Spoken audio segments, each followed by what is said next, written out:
வணக்கம். நம்ம இன்றைக்கி தமிழில் ஃபஸ்ட்டு கிளாஸ் இலக்கணம் பார்க்க போகிறோம். எழுத்து இலக்கணம், ஓகேவா? ஸோ அதை பற்றி ஃபுல் டீட்டெயிலாக இன்றைக்கி பார்க்கலாம். இலக்கணம், தமிழ் இலக்கணம் அப்படின்னாலே 5 வகைப்படும். உங்கள் எல்லாருக்கும் தெரியும். எழுத்து இலக்கணம், சொல் இலக்கணம், பொருள் இலக்கணம், யாப்பு இலக்கணம், அணி இலக்கணம் சொல்லுவாங்க இல்லையா? எழுத்து, சொல், பொருள், யாப்பு, அணி அப்படின்னு சொல்லுவாங்க. அதில் ஒன்றான அந்த முதல் இலக்கணமான எழுத்து இலக்கணத்தை பற்றி நம்ம பார்க்க போகிறோம். ஸோ நமக்கு டிஎன்பிசி ஸ்டூடெண்ட் தான், நமக்கு அது தேவையா சார் அப்படின்னா, இலக்கணம் அப்படிங்கிறதுலேருந்து இப்போ 85 கொஸ்டின் அப்படிங்கிற மாதிரி சொல்லியிருக்காங்க. சார் அதில் இந்த 5 இலக்கணத்தெல்லாம் சொல்லவே இல்லையே அப்படின்னா, இந்த பொருந்தாத சொல்லை கண்டறிக்க அப்படிங்கிற வார்த்தை கூட என்ன ஆகும், இந்த இலக்கணங்கள் எல்லாத்தையும் நம்ம அடக்கலாம். ஸோ அதனால் நமக்கு இனிமேல் தான் எக்ஸாம் வரப்போகுது. என்ன கேட்பாங்க வைப்பாங்க எதுவுமே நமக்கு தெரியாது. அதனால் நம்ம எதையாவது விட்டுட்டு போயிட்டு சப்போஸ் அதிலிருந்து கேட்டாங்கன்னா நமக்கு தேவையில்லாத பிரச்சனை இல்லையா? சார் நான் ஒரு எக்ஸாம் எழுதி பார்த்துக்கிறேன், அதுக்கப்புறமா நான் எழுதிக்கிறேன் அப்படின்னு சொல்ல முடியாது நம்மளால். ஏன்னா நமக்கு அது ஒரு எக்ஸாம் விட்டுட்டோம்னா 1 வருஷம் 2 வருஷம் ஆயிரும். ஸோ அதனால் நம்ம என்ன பண்ணுறோம், இப்போவே முடிஞ்ச வரைக்கும் எல்லாத்தையுமே பார்த்துட்றோம், ஓகேவா? ஸோ இப்போ எழுத்து இலக்கணம் பார்க்கலாம். ஸோ நீங்கள் ஜென்ரலாக தெரிஞ்சு வச்சுக்கிட்டிங்கன்னா போதும். அப்போ தான் நமக்கு அந்த பொருந்தாத சொல்லை கண்டறிக இந்த மாதிரி வார்த்தையில் கொடுக்கும்போது, இதுதான் இதோட அர்த்தம் மாட்டுக்குது அப்படின்னு கொஞ்சமாவது புரியும். ஃபஸ்ட்டு தமிழ் எழுத்துக்கள் எத்தனை இருக்குது தெரிஞ்சுக்கணும். தமிழ் எழுத்துக்கள் மொத்தம் 247 இல்லையா? ஸோ உயிரெழுத்து அந்த ஆ முதல் ஒவ்வொரை அ இக்கி இருக்குது இல்லையா, அது 12 எழுத்து இருக்குது. மெய் எழுத்து எவ்வளோ, இக்கி இங்கி இச்சு புள்ளி வச்சு எழுத்து வரும் இல்லையா, அது 18. அதே உயிர்மெய் எழுத்து, உயிர்மெய் எழுத்துனா என்னது, காங்காச்சா, அந்த உயிரும் மெய்யும் சேர்ந்து உருவானது என்னது உயிர்மெய் எழுத்து. ஸோ 216. அப்படியே அது ரெண்டையும் பெருக்குனிங்கன்னா போதும், 12ஐயும் 18ஐயும் பெருக்குனிங்கன்னா என்ன வரும், 216. ஏன்னா எல்லாமே ஒன்றோடு ஒன்று இணைஞ்சு உருவானது இல்லையா? அதாவது இப்போ கா அப்படிங்கிறது எப்படி உருவாச்சு, இக்கு கூட்டல் ஆ, இக்கு ஆ இக்கு ஆ இக்கா இக்கா இக்கா இக்கா இக்கா கான்னு உருவாயிடுச்சு, ஓகேவா? ஸோ இப்போ கா அப்படிங்கிறது ஒரு மெய்யெழுத்து ஒரு உயிரெழுத்து சேர்ந்து உருவானதா இல்லையா? ஸோ அதனால தான் அது உயிர்மெய் எழுத்துன்னு சொல்கிறோம். ஸோ காங்காச்சால் இருக்க எல்லா எழுத்துமே என்ன தான் அப்படி உருவானது தான். ஸோ அதனால் உயிர்மெய் எழுத்து எவ்வளோன்னா 216. அடுத்து உங்களுக்கு தெரியும் ஆயுத எழுத்து ஒன்றே ஒன்று அக்கு இல்லையா? ஸோ அதனால் மொத்தம் தமிழ் எழுத்துக்கள் 247 எழுத்துக்கள் இருக்குது, ஓகேவா? பாருங்கள், இந்த உயிரெழுத்துக்கள் அப்படின்னு சொல்கிறோம். ஆ முதல் அவ்வரை இருக்கக்கூடிய உயிரெழுத்துக்களை நம்ம 2ஆக பிரிக்கிறோம் பாருங்கள். எப்படி சார், குரில் நெடில்னு பிரிக்கிறாங்க.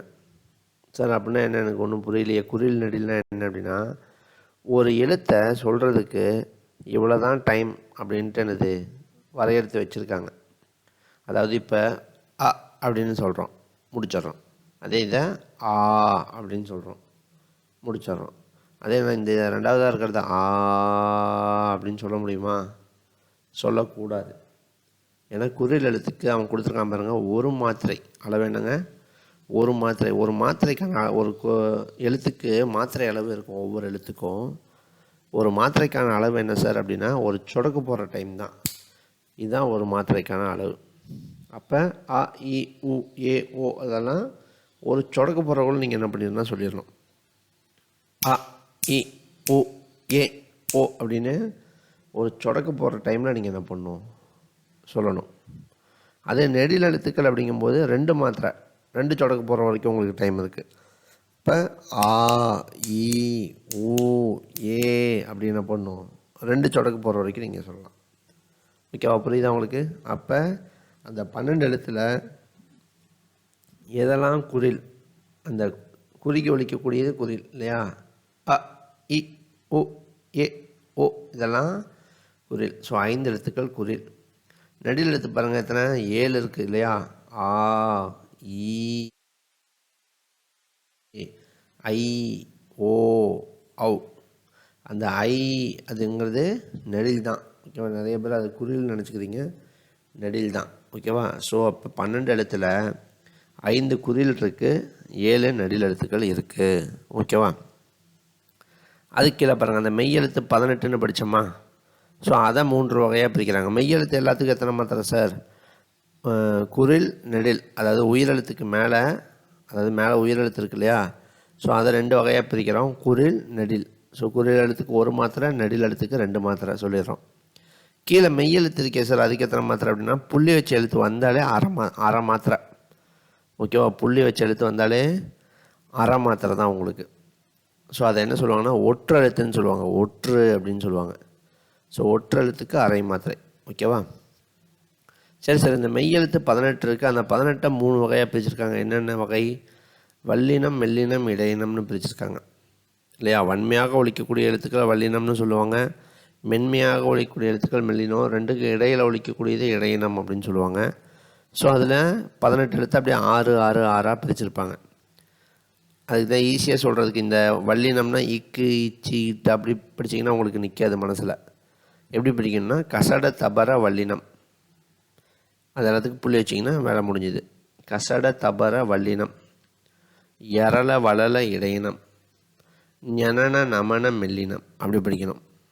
ஓகேவா, கசட தபர வல்லினம், எரள வளல இடையினம், ஞனன நமன மெல்லினம். எல்லாத்துக்கு மேலே புள்ளி வச்சுக்க வேண்டியதான். நீங்கள் கசட தபரன்னு போட்டு எல்லாத்துலேயும் புள்ளி வச்சிங்கன்னா வல்லினம் வந்துடும். ஸோ நீங்கள் வல்லினம்னா இக்கு இச்சு இட்டு இத்து அப்படின்னு படிச்சிங்கன்னா என்னது நமக்கு மனசில் நிற்காது. ஓகேவா, ஸோ அதனால் இப்படி படிச்சுக்கணும். ஸோ அப்போ உயிரெழுத்தை நம்ம 2 வகையாக பிரிச்சுருக்காங்க, குறில் நெடில் மாத்திரைகள் அடிப்படையில். மெய்யெழுத்தை அதை ஒலிக்கக்கூடிய ஒலிப்பு முறை அடிப்படையில் 3ஆக பிரிச்சுருக்காங்க, வல்லினம், மெல்லினம், இடையினம். இதெல்லாமே நமக்கு பின்னாடி யூஸ் ஆகும். ஓகேவா, இப்போ எழுத்திலக்கணத்துக்குள்ளே வந்துட்டாங்க. எழுத்துக்கள் எத்தனை வகைப்படும் அப்படின்னா 2 வகைப்படும். அதாவது இது நமக்கு ரொம்ப முக்கியமான கேள்விங்க. என்ன கேள்வி அப்படின்னா, நம்ம யாப்பிலக்கணம்னு ஒன்று படிக்க போகிறோம் இல்லையா பின்னாடி. ஸோ அதுலேயும் எழுத்து வரும், அங்கே 3 வகைப்படும். இங்கே எழுத்திலக்கணம் படிக்கிறோம், இங்கேயும் எழுத்து வருது, இங்கே 2 வகைப்படும். அப்போ எழுத்து எத்தனை வகைப்படும்னு கேட்டு ஆப்ஷனில் 2 3 தான் நான் எதை சார் போடுறது அப்படின்னா, எல்லாத்துலேயுமே உங்களுக்கு என்ன கொடுப்பான்னா எந்த இலக்கணப்படின்னு கொடுப்பான். அப்போ இந்த கொஷின் கேட்கும்போது என்ன கொடுப்பான்னா, எழுத்திலக்கணப்படி எழுத்து எத்தனை வகைப்படும்னு கேட்பாங்க. அப்போ 2 போடுங்க. யாப்பிலக்கணப்படி எழுத்து எத்தனை வகைப்படும்னு கேட்டால் 3 போடுங்க. ஓகேவா, அப்போ இங்கே எழுத்து 2 வகைப்படும். என்னென்ன எழுத்து சார்? முதல் எழுத்து சார்பெழுத்து அப்படிங்கிறாங்க. ஒன்றும் இல்லைங்க, இது 2க்கு டிஃப்ரென்ஸ் என்னென்னா, முதல் எழுத்துன்னு வச்சுக்கோங்க, பிற எழுத்துக்களின் உதவி இன்றி தனித்து இயங்கும் எழுத்துக்கள் சொல்லுவாங்க. அதாவது வேறு லெட்டர்ஸோட ஹெல்ப்லாம் தேவைப்படாது அதுக்கு. அப்படி இருக்கக்கூடியது என்ன சொல்லிடுறாங்கன்னா முதல் எழுத்து. அதே சார்பெழுத்துனா என்ன அப்படின்னா, பிற எழுத்துக்களோட உதவியோடு உருவாகக்கூடிய எழுத்துக்கள் இல்லை இயங்கக்கூடிய எழுத்துக்கள் என்ன சொல்கிறோம்? சார்பெழுத்து. அதாவது இந்த முதல் எழுத்தை சார்ந்து வரும் எழுத்துக்கள் சார்பெழுத்துக்கள் சொல்லுவாங்க. ஸோ முதல் எழுத்துனா என்னென்னு பார்த்துட்டோம்னாலே உங்களுக்கு தெளிவாக புரியும். இப்போ இங்கே பார்க்குறேன் பாருங்கள், முதல் எழுத்துக்கள் அப்படின்னா என்னென்னா, நான் என்ன சொன்னேன், பிற எழுத்துக்களோட உதவி இல்லாமல் தனித்து இயங்கக்கூடிய எழுத்துக்கள் சொன்னோமா, அதான் 2ஆக சொல்கிறேன் பாருங்கள். இந்த சைடு உயிரெழுத்து, இந்த சைடு மெய் எழுத்து. இது 2, இந்த 12 கூட்டல் 18 ஆக மொத்தம் 30 எழுத்துமே என்ன தான் முதல் எழுத்து தான். எப்படின்னு சொல்கிறேன் பாருங்கள். உயிரெழுத்துக்கள் கீழே கொடுத்துருக்கேன் பாருங்கள், ஆ முதல் அவ் வரை இல்லையா. ஸோ நீங்கள் அந்த ஆ அப்படிங்கிற எழுத்து தனியே உருவாயிடுச்சு. ஆனா ஆதான், ஆ தனியாக உருவாயிடுச்சு. அவு வரைக்கும் எல்லாமே என்னது தனியாகவே நமக்கு உருவாயிடுச்சு. அது வேறு எழுத்துக்களோட உதவி நமக்கு தேவைப்படலை. ஸோ அந்த மாதிரி இருக்கிறது எல்லாமே முதல் எழுத்து. இன்னும் உங்களுக்கு உதாரணம் சொல்லணும்னா, பக்கத்தில் பாருங்களேன், ஒரு உயிர்மை எழுத்து கொடுத்துருக்கேன் பாருங்கள், சிவப்பு கலரில். கா அப்படிங்கிறது எப்படி உருவாயிருக்கு? தனித்து உருவாயிருக்கா? இல்லை. அது பாருங்கள், இந்த 2 எழுத்தோட உதவியோடு தான் உருவாயிருக்கு. இக்கு கூட்டல் ஆ, அதுதான் என்னது கா இருக்குது இல்லையா. அது 2 சேர்த்து படித்தோம்னா இக்கு ஆ, இக்கு ஆ, இக்கா இக்கா இக்கா இக்கன்ட்டு அப்படியே வேகமாக போகும்போது கா அப்படின்னு மாறிடும். ஸோ பார்த்திங்களா, அது மாதிரி இருக்கக்கூடியது முதல் எழுத்து கிடையாது. அதெல்லாம் நமக்கு சார்பெழுத்தில் வந்துடும். புரியுதா உங்களுக்கு? ஆனால் இந்த ஆ முதல் அவ்வரை இருக்கக்கூடிய எழுத்துக்கள் ஏதாவது 2 எழுத்து சேர்ந்து உருவாயிருக்கா? அப்படி எதுவுமே கிடையாது, தனித்து அது பாட்டுக்கு உருவாயிருக்கு. அதனால் இது என்ன சொல்கிறோன்னா முதல் எழுத்துன்னு சொல்கிறோம். அப்போ அந்த உயிரெழுத்து 12மே தனித்து தான் உருவானது, ஆ முதல் அவ்வரை. ஓகேவா. மெய்யெழுத்து 18மே தனித்து தான் உருவானது, இக்கு முதல் இன்னு வரை. இந்த எழுத்துக்களை வச்சு மற்ற எழுத்துக்கள் என்னாச்சு உருவாச்சு. அதனால் அதெல்லாம் சார்பு எழுத்துக்களில் கொண்டு போயிடும். ஓகேவா. ஸோ அப்போ முதல் எழுத்து எத்தனை அப்படின்னு கேட்டாங்கன்னா 30. உயிர் 12ம் மெய் 18 ஆக 30 எழுத்துக்கள் முதல் எழுத்துக்கள் அப்படின்னு கொடுத்துருப்பாங்க. ஸோ உயிரெழுத்து 12, மெய்யெழுத்து 18. இது எல்லாத்தையும் சேர்த்துனீங்கன்னா மொத்தம் 30 எழுத்துக்கள் வரும். அதுதான் எனது முதல் எழுத்துக்கள். ஓகேவா? பாருங்க, சார்பு எழுத்துக்கள் பார்க்குறோம். ஸோ சார்பு எழுத்துக்கள் 10 வகைப்படுங்க. இந்த 10 வகையை பார்த்துட்டா வேலை முடிஞ்சுது, கிளாஸ் முடிஞ்சுது உங்களுக்கு. இதில் ஒரு 4 வகை மட்டும் கொஞ்சம் டெப்த்தாக படிக்கிற மாதிரி இருக்கும். மற்ற எல்லாமே என்னது சும்மா சொல்லிட்டு போகிற மாதிரி தான் இருக்கும். ஈஸியாக தான் இருக்கும் உங்களுக்கு. மேக்ஸிமம் ஒரு 1 hour தான் போகும் இந்த கிளாஸு. ஓகேவா? ஏன்னா நம்ம வந்து ஃபுல் டெப்த்தாக போய் படிக்க வேண்டிய அவசியம் இல்லை. புக்கில் என்ன இருக்கோ அதை நீங்கள் என்ன பண்ணால் போதும், படிச்சிங்கன்னா போதும். ஸோ இப்போ நமக்கு சிலபஸையும் மாற்றினதால என்னது, நம்ம இதெல்லாம் தெரிஞ்சு வச்சுக்கிட்டோம்னா போதும் அப்படிங்கிற லெவலில் தான் இருக்குது. நம்ம பின்னாடி அந்த சிலபஸில் இருக்கக்கூடிய இலக்கணம் பார்ப்போம், அது ஃபுல்லாக டெப்த்தாக பார்த்துக்கணும். ஓகேவா? ஸோ உங்களுக்கு சிலபஸ் மாற்றிருக்காங்க, உங்களுக்கே தெரியும். ரொம்ப எளிமைப்படுத்தியிருக்காங்க, தமிழை வந்து ஈஸி பண்ணியிருக்காங்க. ஏன்னா லாஸ்ட் டைம் குரூப் 2ல் என்னது இஷ்யூஸ் வந்துருச்சு இல்லையா? இங்கிலீஷ் மீடியத்துக்கு ஈஸியாக கேட்டாங்க, தமிழ் மீடியத்துக்கு கஷ்டமாக கேட்டாங்க அப்படிங்கிற பிரச்சனைகள்லாம் வந்துச்சு.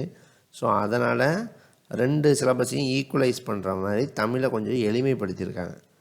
எளிமைப்படுத்தினது எப்படின்னா, இலக்கணம் வந்து 85 கொஷின் கேட்டிருக்காங்க. நிறைய பேர் எனக்கு இலக்கணமே வராது, அப்போ நான் எப்படி மார்க் வர்றது அப்படின்னு கேட்குறாங்க. இலக்கணங்கிறது என்னங்க, மேக்ஸ் மாதிரி தான். நீங்கள் புரிஞ்சுக்கிட்டால் உங்களுக்கு மார்க் வரும் இல்லையா? ஸோ எப்போவுமே பார்த்திங்கன்னா டிஎம்கே பீரியட் அப்படின்னாலே இலக்கண கேள்விகள் அதிகமாக இருக்கும், இலக்கிய கேள்விகள் கம்மியாக இருக்கும். இப்போ இலக்கணத்துக்கு முழுக்க முக்கியத்துவம் கொடுத்தாச்சு. 85 கேள்வி என்னது, இலக்கணம் தான். ஓகேவா? ஸோ அதனால் நீங்கள் இலக்கணம் நல்லா புரிஞ்சு படிச்சுக்கிட்டிங்கன்னா கேரண்டியாக நீங்கள் தமிழில் 95 போடலாம். அதனால் கொஞ்சம் டெப்த்தாக என்ன பண்ணணுன்னா தெரிஞ்சு வச்சுக்கோங்க. ஓகேவா? சிலபஸில் இருக்கிறது நல்லா டெப்த்தாக தெரிஞ்சுக்கோங்க. சிலபஸை தாண்டி நம்ம இப்போ இந்த மாதிரி பார்க்குறத ஜென்ரலாக என்னென்னு தெரிஞ்சு வச்சுக்கோங்க, அதுவே போதுமானது. ஸோ சார்பு எழுத்துக்கள் 10 வகைப்படும்னு சொல்கிறோம். ஸோ அதில் ஃபஸ்ட்டு வகை என்னென்னு பார்க்குறோம். 10 வகை என்னென்ன, உயிர்மை, ஆயுதம், உயிரளபடை, ஒற்றளபடை, குற்றியலுகரம், குற்றியலிகரம், ஐகார குறுக்கம், அவுகார குறுக்கம், மகர குறுக்கம், ஆயுத குறுக்கம் அப்படின்னு 10 வகை இருக்குது. அதில் ஒவ்வொரு வகையாக நம்ம என்ன பண்ண போகிறோன்னா பார்க்க போகிறோம். ஸோ முதல் வகை உயிர்மை. உயிர்மைனா ஒன்றும் இல்லைங்க, அந்த 216 எழுத்து தான் உயிர்மை எழுத்துக்கள் இருக்கு இல்லையா, அதை பற்றி தான் பார்க்க போகிறோம். ஸோ அங்கே பாருங்களேன், மெய் மற்றும் உயிர் இரண்டும் சேர்ந்தது தான் என்னது உயிர்மை இல்லையா, நமக்கு தெரியும். இப்போ கா அப்படின்னு ஒரு எழுத்து எடுத்துக்கோங்க, எழுதி வச்சுக்கோங்க. அந்த பக்கத்தில் காவை எழுதி வச்சுக்கோங்க. கா ஈக்குவல் டு இக்கு கூட்டல் ஆ அப்படின்னு எழுதியிருந்தோம் இல்லையா. அப்போ அந்த கா அப்படிங்கிற எழுத்து எப்படி உருவாச்சு, அந்த இக்கு அப்படிங்கிற மெய்யெழுத்து இருக்குது, கூட்டல் ஆ அப்படின்னு போட்டோம், உயிரெழுத்து இருக்குது இல்லையா. அப்போ மெய்யும் உயிரும் சேர்ந்தது தான் என்னது இந்த உயிர்மெய் எழுத்து, இந்த கா உருவாயிருக்கு அப்படின்னு சொல்ல வராங்க. ஓகேவா? அடுத்து பாருங்களேன், ஒளி, ஒரு எழுத்துக்கு ஒளி வடிவம் வரி வடிவம் இருக்குங்க. இப்போ க அப்படின்னா நம்ம சொல்கிறோம் பார்த்தீங்களா, அது வந்து ஒளி வடிவம். அதே நீங்கள் வந்து எழுதுறீங்க பார்த்தீங்களா நோட்டில், அது பார்த்திங்கன்னா வரி வடிவம். ஸோ இப்போ நம்ம உச்சரிக்கிறது ஒளி வடிவம், எழுதுறது வரி வடிவம். சரி, ஒலிக்கிறது எப்படி இருக்குன்னு சொல்கிறான் பாருங்கள். அந்த கா அப்படிங்கிறது ஒலிக்கிறது எப்படி இருக்காமா, ரெண்டையும் சேர்த்து தானே சொல்கிறோம். இப்போ கா எப்படி உருவாச்சுன்னு இது இவ்வளோ நேரம் சொல்லிகிட்டு இருந்தேன். இக்கு கூட்டலா, இக்கு கூட்டலா, க க க க கா அப்படின்னு சொன்னேன் இல்லையா. ஸோ அப்போ இந்த 2 எழுத்து சேர்ந்தது தான் என்னது அதோட ஒளி. அப்போ உயிரும் சேர்ந்துருக்கு, மெய்யும் சேர்ந்து, 2 சேர்ந்தது தான் என்னது அதோடைய ஒளி வடிவம். கரெக்டு தான் இல்லையா. ஸோ இப்போ கான் இருக்குது, கா எப்படி உருவாச்சு, இக்கு ஆ ரெண்டையும் சேர்த்துனீங்கன்னா தான் உருவாச்சுன்னு சொன்னோம். ஸோ அப்போ அதில் உயிரெழுத்து இருக்குது, மெய்யெழுத்து இருக்குது. அப்போ ஒளி வடிவத்திற்கு ரெண்டுமே என்னது அதோடைய பங்களிப்பை செய்யுது. ஒளி வடிவம் ரெண்டையும் ஒத்து தான் இருக்கும். ஓகேவா? வரி வடிவம் பாருங்கள், இந்த கா பாருங்கள் எது மாதிரி இருக்குது. நீங்கள் கா எதிலிருந்து உருவாச்சுன்னு சொன்னீங்க, இக்கு கூட்டல் ஆ, இந்த 2 எழுத்துலேருந்து உருவாச்சுன்னு சொன்னீங்க. அப்போ அந்த இக்குன்னு இருக்கா, அந்த இக்கு மாதிரி தான் இருக்குது பாருங்கள் கா, ஆ மாதிரி இல்லை. அதாவது கா வந்து இக்கு கூட்டல் ஆ அப்படின்னு சொல்கிறோம். அந்த கா எது மாதிரி இருக்குது, அந்த 2 எழுத்துல அந்த இக்கு மாதிரி என்னது கா இருக்குது இல்லையா. ஆவுக்கும் அதுக்கும் எழுத்துல எதுவுமே சம்மந்தமே இல்லை. அதான் சொல்கிறாங்க வரி வடிவம் எது மாதிரி இருக்குமாம்மா, அதோடைய மெய்யெழுத்தை ஒத்து தான் என்னது இருக்கும், அதுக்கு உயிரெழுத்தோட சம்மந்தம் இல்லை. புரியுதா உங்களுக்கு? வரி வடிவம் எழுதும்போது மெய்யெழுத்து மாதிரியே தான் நீங்கள் இங்கேயும் வந்து என்ன பண்ணுறீங்க எழுதுறீங்க. இப்போ வேறு எழுத்தே எடுத்துக்கோங்களேன். இப்போ கை அப்படின்னு இருக்குது, கை அப்படின்னா எப்படி, இக்கு கூட்டல் ஐ இல்லையா? ஸோ அந்த கையில் பாருங்கள், இந்த இக்கு மாதிரியே எனது கா இருக்குது. ஓகேவா? அந்த கையில் அப்போ மெய்யெழுத்து சார்ந்து இருக்குது. ஆனால் உயிரெழுத்தில் அந்த ஐ மாதிரி இங்கே எங்கேயாவது இருக்கா? எதுவுமே எழுதுறதில்ல இல்லையா? அப்போ வரி வடிவத்தில் மெய்யெழுத்து சார்ந்து தான் நம்ம என்ன பண்ணுறோம், எழுதுகிறோம். ஆனால் ஒலி வடிவத்தில் ரெண்டையுமே சேர்த்து தான் நம்ம என்ன பண்ணுறோம், உச்சரிக்கிறோம். ஓகேவா? ஸோ அப்போ உயிர்மெய் எழுத்துடைய ஒலி வடிவம் பார்த்திங்கன்னா உயிரெழுத்தும் மெய்யெழுத்தும் இணைஞ்ச மாதிரி இருக்கும். அதே வரி வடிவம் பார்த்திங்கன்னா வெறும் மெய்யெழுத்தை மட்டும்தான் என்னது ஒத்து போயிருக்கும். ஓகேவா? தெரிஞ்சு வச்சுக்கணும். அடுத்து பாருங்கள், மாத்திரை அளவு பாருங்கள். இது பாருங்கள், எந்த எழுத்து மாதிரி உயிரெழுத்தை ஒத்துருக்குங்கிறான். எல்லாமே என்ன, இது வார்த்தையாக பார்க்கும்போது புதுசாக இருக்க மாதிரி இருக்கும். எல்லாமே நீங்கள் தெரிஞ்சு அந்த கா அப்படிங்கிற ஒரு வார்த்தையை வச்சு நான் எல்லாத்தையுமே சொல்லிடுவேன். இப்போ பாருங்கள், மாத்திரை அளவு பாருங்கள். கா அப்படின்னா குரில் தான் இல்லையா? நம்ம அப்போ குரில் நெடில்னு பார்த்தோம். கா அப்படின்னா குரில், கா அப்படின்னா நெடில் பார்க்குறோம் இல்லையா? ஸோ அப்போ நம்ம அப்படியே பார்த்தோம், குரிலுக்கு ஒரு மாத்திரைன்னு பார்த்தோம். நீங்கள் யோசிச்சு பாருங்கள், சில பேரில் என்ன நினச்சிக்கிறாங்க, கா அப்படின்னு இருக்குதுன்னா அது எப்படி உருவாச்சு, இக்கு கூட்டல் ஆ அப்படின்னு உருவாச்சுன்னு சொல்கிறோம். சார் அப்போ இக்கு புள்ளி வச்ச எழுத்துக்கு ஒற்றுனா அரை மாத்திரை, ஆ அப்படின்னா குறில் எழுத்து ஒரு மாத்திரை, அப்போ இது ரெண்டையும் சேர்த்தோம்னா 1.5 மாத்திரை, அப்போ இந்த காவுக்கு 1.5 மாத்திரை சார் அப்படிங்கிறாங்க. ஆனால் அது தப்பு. மாத்திரை அளவு எது மாதிரி தான் இருக்குமாம்மா, அதில் இருக்கக்கூடிய இந்த உயிரெழுத்து மாதிரி தான் இருக்கும் அப்படின்னு சொல்கிறாங்க. அதாவது இப்போ கா அப்படின்னா எத்தனை மாத்திரை அப்படின்னு தெரியணும்னா, கா எப்படி உருவாச்சு, இக்கு கூட்டல் ஆ அப்படின்னு உருவாகுதா, அதில் அந்த உயிரெழுத்து ஆ அதுக்கு எத்தனை மாத்திரை, ஒரு மாத்திரையா? அப்போ இந்த கா அப்படிங்கிறதுக்கு என்னதான், ஒரு மாத்திரை தான். அந்த ஒற்றெழுத்து வந்ததெல்லாம் கணக்கு வைக்காதீங்க மாத்திரையில். அப்போ கா அப்படின்னு சொல்கிறோம். கா அப்படின்னா என்னது, இக்கு கூட்டல் ஆ எழுதுகிறோம். அப்போ ஆ அப்படிங்கிறதுக்கு 2 மாத்திரை அப்படின்னா இங்கே கா அப்படிங்கிறதுக்கு 2 மாத்திரை தான். அப்போ அதோட உயிர்மெய் எழுத்துடைய மாத்திரை அளவு எதை சார்ந்து இருக்குன்னா அந்த உயிரெழுத்தை சார்ந்து என்னது இருக்குது கொடுக்குறாங்க. இவ்வளோதாங்க, இதுதான் உயிர்மை. ஸோ உயிரெழுத்து 12ம் மெய்யெழுத்து 18ம் ஒன்றோடு ஒன்று இணைவதால் உருவாகும் எழுத்துக்கள் உயிர்மெய் எழுத்துக்கள் மொத்தம் 216. அது ஒரு பாயிண்ட்டு. அடுத்து அதனுடைய ஒலி வடிவம் அதன் உயிரெழுத்தையும் மெய்யெழுத்தையும் சார்ந்து அமையும். 2வது பாயிண்ட்டு. வரி வடிவம் அதன் மெய்யெழுத்தை மட்டுமே ஒத்திருக்கும். 3வது பாயிண்ட்டு. மாத்திரை அளவு எப்பொழுதும் உயிரெழுத்தை ஒத்திருக்கும். 3வது பாயிண்ட்டு. ஓகேவா? ஸோ தெரிஞ்சு வச்சுக்கணும், அவ்வளோதான். ஸோ அப்போ பாருங்கள், முதல் எழுத்தை சார்ந்து வருவதால் இதை என்ன சொல்கிறோம், சார்பெழுத்து. இந்த இக்கு ஆ இந்த மாதிரி எழுத்துக்களை சார்ந்து உருவான எழுத்துங்கிறதால இதை என்ன சொல்கிறோம், சார்பெழுத்துக்கள் அப்படின்னு சொல்கிறோம். ஓகேவா? சார்பெழுத்தில் செகண்ட் ஒன்று ஆயுத எழுத்து. ஓகேவா? ஸோ ஆயுத எழுத்துக்கு நமக்கு தெரியும், அதை ஃபஸ்ட்டு லைன் கொடுத்துருக்கான் பாருங்கள், 3 புள்ளிகள் தனித்த வடிவம். ஸோ 3 புள்ளி வச்சு எழுதுவோம் இல்லையா? அது நமக்கு தெரிஞ்சது தான். ஸோ 2வது பாருங்கள், அதோடைய வேறு பெயர்கள் கொடுத்துருக்காங்க. ஆயுத எழுத்துக்கான வேறு பெயர்கள் முப்புள்ளி, எதுக்குன்னு நமக்கே தெரியும், 3 புள்ளி இருக்குது. முப்பார் புள்ளி, அதே மீனிங் தான். தனிநிலை அப்படின்னா என்னது, தனியாக இருக்கும் இல்லையா?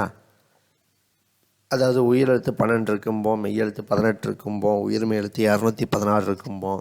ஆனால் ஆயுத எழுத்து மட்டும் என்ன சொல்லுவோம், 1 தான் இருக்கும்போம். அப்போ தனித்து இருக்கிறதால அதுக்கு என்னது, தனிநிலை அப்படின்னு பேர். சைடில் ஒரு பேர் கொடுத்துருக்கோம் பாருங்கள், அக்கேனம் அப்படின்னு ஒரு பேர் இருக்குது. அது ஏன் அப்படிங்கிறத நான் சொல்கிறேன். ஓகேவா? அதுவும் ஒரு வேறு பெயர் தான். அப்போ முப்புள்ளி, முப்பார் புள்ளி, தனிநிலை, அக்கேனம் அப்படின்னு வேறு பெயர்கள் இருக்கிறது. ஓகேவா? இது ஒரு நுட்பமான ஒலிப்பு முறை கொண்ட ஒரு எழுத்து தான் இல்லையா? அக் அப்படிங்கும்போது என்னது, மற்ற எழுத்துக்கள் உச்சரிக்கிறதுக்கும் இதுக்கு வித்தியாசம் இருக்கும். ஸோ அதுதான் கொடுத்துருக்காங்க, அந்த பாயிண்ட் தேவையில்லை. ஸோ 5வது பாயிண்ட்டாக பாருங்கள், தனித்து இயங்காது இல்லையா? அது நமக்கு தெரிஞ்சது தான். அக்கு அப்படின்னு மட்டும் எழுதினோம்னா நமக்கு எதுவுமே என்னது மீனிங்லாம் இல்லை. அக்குன்னு எழுதிட்டோம்னா நமக்கு மீனிங் ஒன்றுமே இல்லை. ஓகேவா? ஸோ அதனால் தனித்து இயங்காது அப்படின்னு சொல்கிறேன். ஏதோ சொல்லுக்குள்ளே தான் வரும். அதே மாதிரி சொற்களில் முன்னாடி முதல் எழுத்தாக வருமா, வராது. கடைசி எழுத்தாக வருமா சார், வராது. அப்போ எங்கே தான் சார் வரும்னா இடையில் மட்டும்தான் வரும். அப்போது ஒரு சொல்லின் முதலிலும் வராது, முடிவிலும் வராது, இடையில் மட்டுமே என்னாகும், ஆயுத எழுத்து வரும். ஓகேவா? அந்த இடையிலையும் எப்படிப்பட்ட இடத்துல வரும்னு பாருங்கள். அந்த 4வது பாயிண்ட்டில் கொடுத்துருக்காங்க பாருங்கள். தனக்கு முன்பு குறிலும் தனக்கு பின்பு வல்லின உயிர் மெய்யும் பெற்று இடையில் வரும். அப்போ பாருங்கள், இந்த அக்கு இருக்கு இல்லையா, அதுக்கு முன்னாடி என்ன வருமாமா, ஒரு குறில் எழுத்து வருமாமா. அப்போ ஏ அ அக்து படிச்சிருக்கீங்களா? அக்து அப்படின்னா அ, எக்கு ஏ, பக்ருளி பா, எல்லாமே என்னது குறில் எழுத்து. அப்போ தனக்கு முன்னாடி ஒரு குறில் எழுத்து தான் கண்டிப்பாக வருமாமா. ஓகேவா? தனக்கு பின்னாடி என்ன வருமாமா, வல்லின உயிர்மை அப்படின்னா என்ன சார், எனக்கு ஒன்றும் புரியலையே அப்படின்னா, நம்ம ஃபஸ்ட்டே பார்த்தா வல்லின எழுத்து என்னது, கசட தபரை பார்த்தோமா. அந்த கசட தபரை எழுத்தில் ஏதாவது ஒன்று தான் என்ன ஆகும்னா அதுக்கு அடுத்ததாக வரும். இப்போ பாருங்கள், இதில் எக்கு அந்த கூ வந்திருக்கா, கூங்கிறது இக்கு தானே, இக்கு கூட்டல் ஊ தானே, அதான் வல்லின உயிர்மைன்னு கொடுக்குறான். வல்லினம்னு கொடுத்தா இக்கு வரணும், வல்லின உயிர்மைனா இந்த கசட தபரை காவரிசையில் எது வேணாலும் வரலாம். காவரிசையில் காங்கா கா கா கி கி கு அது எது வேணாலும் வரலாம். அதே மாதிரி சாவரிசையில் எது வேணாலும் வரலாம், டாவரிசையில் எது வேணாலும், அந்த கசடு தபரையில் எது வேணாலும் வரலாம். அப்போ பாருங்கள், இதில் பாருங்கள், முன்னாடி பார்த்திங்கன்னா ஒரு குறில் எழுத்து இருக்குது, அடுத்தது பார்த்திங்கன்னா ஒரு வல்லின உயிர்மை இருக்கா, இந்த மாதிரி தான் வரும். நீங்கள் பாருங்கள், எல்லாம் எந்த வார்த்தை வேணாலும் எடுத்து பாருங்களேன். அக்து அக்து அப்படின்னு சொல்கிறீங்க, முன்னாடி பார்த்தா ஒரு குறில் எழுத்து, பின்னாடி தூ வருதா, கசட தபரத்தா, அந்த தா வரிசையில் தான் வருது இல்லையா. அதே பக்ருளி எடுக்கிறோம், முன்னாடி பார்த்தா பா குறில் எழுத்து, பின்னாடி பாருங்கள் ரூ வருதா, கசட தபர அந்த ரா லாஸ்ட்டாக வரக்கூடிய ரா வரிசையில் தான் வருது. இங்கே மேலே பார்த்தீங்கன்னா அந்த வேறு சொல்லலையே பாருங்களேன், நம்ம ஒன்று கொடுத்துருக்கோமா அக்ஞானம் அப்படின்ட்டு, அதுலேயே பாருங்களேன் முன்னாடி என்ன வருது, ஒரு குறில் எழுத்து ஆ வருது, பின்னாடி பாருங்கள் கே வருதா, கா வரிசையில் வருது பார்த்தீங்களா அடுத்ததா. ஸோ அதுக்காக தான் அந்த வேறு பெயரே, அதுலேயே எல்லாத்தையும் புரிஞ்சுக்கலாம் நீங்கள். அந்த அக்கு எப்படிப்பட்ட இடத்துல வரும் அப்படின்னா, முன்னாடி ஒரு குறில் எழுத்தையும் பின்னாடி ஒரு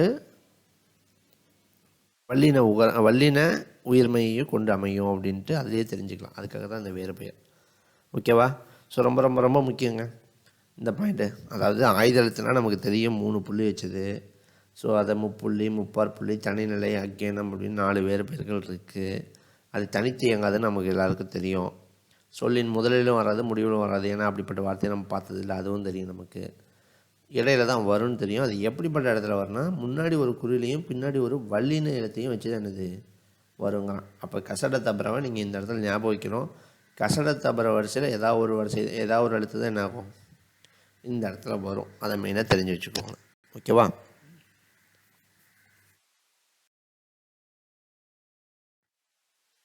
ஓகேங்க. அடுத்து 3வது வகை, அதாவது உயிர்மை ஆயுதம் பார்த்துட்டோம். அடுத்து பார்த்திங்கன்னா உயிரளபடை ஒற்றளபடை பார்க்கணும்.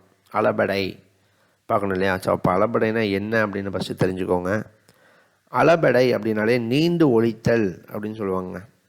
அளபடை அப்படின்னாலே நீண்டு ஒழித்தல் அப்படிம்பாங்க. நம்ம இப்போ சொல்கிறோம், ஒரு எழுத்துக்கு மாத்திரை அளவு என்ன, குறில் எழுத்தாக இருந்தால் 1 சார், நெடில் எழுத்தாக இருந்தால் 2 சார், ஒற்றுனா அரை சார் அப்படின்னு சொல்கிறோம் இல்லையா. ஸோ அப்போ நமக்கு எழுத்துக்களே மொத்தம் இந்த 3 தான். எல்லா எழுத்துக்களையுமே ஒன்று குறில்னு சொல்ல போகிறோம், இல்லை நெடில்னு சொல்ல போகிறோம், இல்லை புள்ளி வச்சுருந்தா ஒற்றுன்னு சொல்லிட்டு போயிட போகிறோம். அப்புறம் மெயினாக இதுக்கு முன்னாடி ஆயுத எழுத்து பார்த்தோம் இல்லையா, அதுக்கு எத்தனை மாத்திரை சார்னா அதுக்கும் அரை மாத்திரை தான். அது தெரிஞ்சு வச்சுக்கோங்க.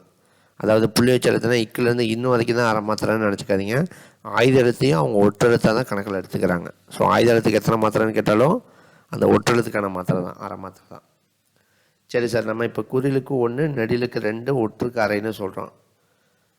அப்போ ஆனால் செய்யுளில் சில இடங்கள்ல என்னதுன்னா, அந்த மாத்திரை அளவை நீட்டி ஒழிக்கிறதுக்கு என்னது முயற்சி பண்ணியிருப்பாங்க, பயன்படுத்தியிருப்பாங்க. அதைத்தான் நம்ம என்ன சொல்கிறோன்னா அளபடை அப்படின்னு சொல்கிறோம். நீண்டு ஒழித்தல், அதாவது தனக்குரிய மாத்திரை அளவிலிருந்து ஒரு எழுத்து நீண்டு ஒழிச்சதுன்னா அது என்னது அளபடை அப்படின்னு சொல்லிடுவாங்க. ஓகேவா? அதாவது எப்படி சொல்லணும்னா, நீங்கள் அந்த கெடுப்பதும் கெட்டாருக்கு சார்வாய் மற்றாங்க எடுப்பதும் எல்லாம் மலைன்னு படிச்சிருப்பீங்க இல்லையா. அதில் கெடுப்பதும் அப்படின்னு படிக்கக்கூடாது, கெடுப்பதும் எடுப்பதும் அப்படி படிக்கக்கூடாது. அந்த தூ அப்படி என்ன பண்ணும் படிக்கணும். இங்கேயே பாருங்கள், ஒரு உதாரணம் கொடுத்துருக்கோம் பாருங்கள். உயிரளபடைக்கு ஓதல் அப்படின்னு படிக்கணும். ஓதல் ஓதல் அப்படின்னு படிக்கக்கூடாது. அது என்ன அர்த்தம்னா, அதுக்கு எத்தனை மாத்திரை, 2 மாத்திரையா, பக்கத்தில் ஒரு ஓ இருக்கா, அதுக்கு ஒரு மாத்திரையா, அப்போ மொத்தம் 3 மாத்திரை அளவுக்கு நீங்கள் அதை என்ன பண்ணணும் நீட்டி சொல்லணும். அப்போ 3 சொடக்கு போகிற வரைக்கும் அந்த ஓ சொல்லணும். ஓதல் அப்படின்னு படிக்கணும் அதை. ஓகேவா? புரியுதா உங்களுக்கு? ஸோ அப்போ எழுத்துக்களை சில இடத்துல நம்ம மாத்திரை அளவு நீட்டி சொல்ல வேண்டிய அவசியம் இருக்குது. அந்த இடத்துல நம்ம அளபடியாக என்ன பண்ணுறோம், பயன்படுத்துகிறோம். ஓகேவா? இப்போ நம்ம அம்மானே கூப்பிட்றோம், அந்த அம்மா அப்படின்னு அதோடு நிறுத்துகிறோமா? தூரத்தில் இருந்தாங்கன்னா அம்மா அப்படின்னு அந்த மாவை என்ன சொல்கிறீங்க, நீட்டி சொல்கிறீங்களா? 3 மாத்திரை அளவுக்கு மா அப்படின்ட்டு மாக்கு பக்கத்தில் ஒரு ஆவை போட்டுக்கோங்க. அந்தளவுக்கு நீங்கள் நீட்டி சொல்கிறீங்க. இதுதான் அளபடை. ஓகேவா? நம்ம தனக்குரிய அந்த எழுத்துக்குரிய மாத்திரை அளவிலிருந்து நீட்டி ஒழிச்சோம்னா அது என்ன சொல்கிறோம், அளபடை. சரி சார், அது இரு வகைப்படும் அப்படின்னு கொடுத்துருக்காங்க. என்ன சார் அப்படின்னா, உயிரெழுத்து நீண்டு ஒழிச்சதுன்னா உயிரளபடை. அதாவது அந்த ஆ முதல் அவ் வரை இருக்கக்கூடிய எழுத்தில் உயிரெழுத்து நீண்டு ஒழிச்சதுன்னா உயிரளபடை. அதே ஒற்றெழுத்து நீண்டு ஒழிச்சதுன்னா ஒற்றளபடை. அந்த புள்ளி வச்ச எழுத்தில் ஏதாவது ஒன்று நீண்டு ஒழிச்சா ஒற்றளபடை. ஓகேவா? ஸோ ஃபஸ்ட்டு என்ன பார்க்கலாம்னா உயிரளபடை பார்க்கலாம். மெயினாக தெரிஞ்சுக்கோங்க, உயிரளபடை 3 வகைப்படும். சரிங்க, அதுக்கு முன்னாடி உயிரளபடை அப்படின்னா என்னென்னு தெரிஞ்சுக்கோங்க. நம்ம சொல்லிட்டோம், உயிரெழுத்து தனக்குரிய மாத்திரையிலிருந்து நீண்டு ஒழிக்கும் அப்படின்னு சொல்லிட்டோம். ஓகேவா? ஸோ நீங்கள் யோசிச்சு பாருங்கள், உயிரெழுத்து 12மே அப்போ நீண்டு ஒழிக்குமா சார்னா இல்லை. ஏன் சார்? இப்போ பாருங்கள், அ அப்படின்னு இருக்குது, அது நீண்டு ஒழிக்கணும்னா ஆ அப்படின்னு இன்னொரு எழுத்து இருக்கா? ஸோ அப்போ அந்த குறில் எழுத்துக்கள் நீண்டு ஒழிக்க வேண்டிய அவசியம் இல்லை, இல்லையா? இ அப்படின்னா அதுக்கு ஆல்டர்னேட்டிவ் இன்னொன்று இருக்குது, ஈ. அப்போ நீண்டு ஒழிக்கணும்னா அந்த நடியில் பயன்படுத்திக்கலாம். அப்போ அந்த குறில் எழுத்து 5 எழுத்து இருக்கு இல்லையா, அது நீண்டு ஒழிக்க வேண்டிய அவசியம் இல்லை. ஏன்னா நீண்டு ஒழிச்சா நமக்கு அதுக்கு ஆல்டர்னேட்டாக எழுத்து இருக்குது. ஸோ அதனால் அது நீண்டு ஒழிக்க வேண்டிய அவசியம் இல்லை. குறில் எழுத்து 5மே நீண்டு ஒழிக்காது. அப்போ நெடில் எழுத்து 7 இருக்குது பார்த்தீங்களா, அதுதான் நீண்டு ஒழிக்கும், இல்லையா? அப்போ நெடில் எழுத்துக்கு தான் நமக்கு ஆல்டர்னேட் இல்லை. அப்போ ஆ அப்படின்னு சொல்கிறதுக்கு எழுத்து இல்லை. அந்த இடத்துல தான் நம்ம என்ன பண்ண போகிறோம்னா அளபடையை பயன்படுத்த போகிறோம். அப்போ உயிரளபடையில் எத்தனை எழுத்துக்கள் அளபெடுக்கும்னு கேட்டாங்கன்னா 7 எழுத்துக்கள் நெடில் இருக்கு இல்லையா, அந்த 7 தான் அளபெடுக்கும். அப்போ பாருங்கள், நான் சொல்கிறேன் அளபடைக்கான டெஃபினேஷன். உயிரளபடையில் உயிர் நெடில் எழுத்துக்கள் 7ம், உயிர் நெடில்னால் ஒன்றும் இல்லை, உயிர் எழுத்தில் வரக்கூடிய நெடில் எழுத்துன்னு அர்த்தம். ஸோ உயிரளபடையில் உயிர் நெடில் எழுத்துக்கள் 7ம் தனக்குரிய 2 மாத்திரை அளவிலிருந்து நீண்டு 3 மாத்திரை அளவு ஒழிக்கும். ஓகேவா? தெரிஞ்சுக்கணும். அதுக்கு 2 மாத்திரை நமக்கு தெரியும், அது நீண்டு எத்தனை மாத்திரை அளவுக்கு ஒழிக்குமாம்மா? 3 மாத்திரை அளவுக்கு ஒழிக்கும் கொடுக்குறான். ஓகேவா? ஸோ அடுத்து பாருங்கள், அடுத்த பாயிண்ட் என்னென்னா, உயிரளபடையில் அளபெடுக்கும் எழுத்து, அதாவது அளபெடுக்கும் எழுத்தை அடுத்து அதற்கு இனமான குறில் எழுத்து வரும் கொடுக்குறாங்க. இப்போ இதிலே பாருங்களேன், இந்த ஓதல் பார்க்குறீங்களா, ஓதல் பார்க்குறீங்க. ஸோ அப்போ அந்த ஓ அப்படிங்கிற எழுத்து நீண்டு ஒழிச்சிருக்கு, பக்கத்தில் என்ன வந்திருக்கு, ஓ வந்திருக்கு. அப்போ அதுக்கு இனமான குறில் தான் வரும். ஓகேவா? புரியுதா உங்களுக்கு?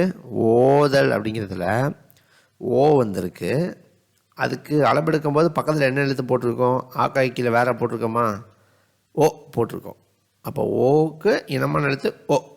ஓகேவா? ஸோ அந்த மாதிரி இனமான குறில் எழுத்து தான் வரும்.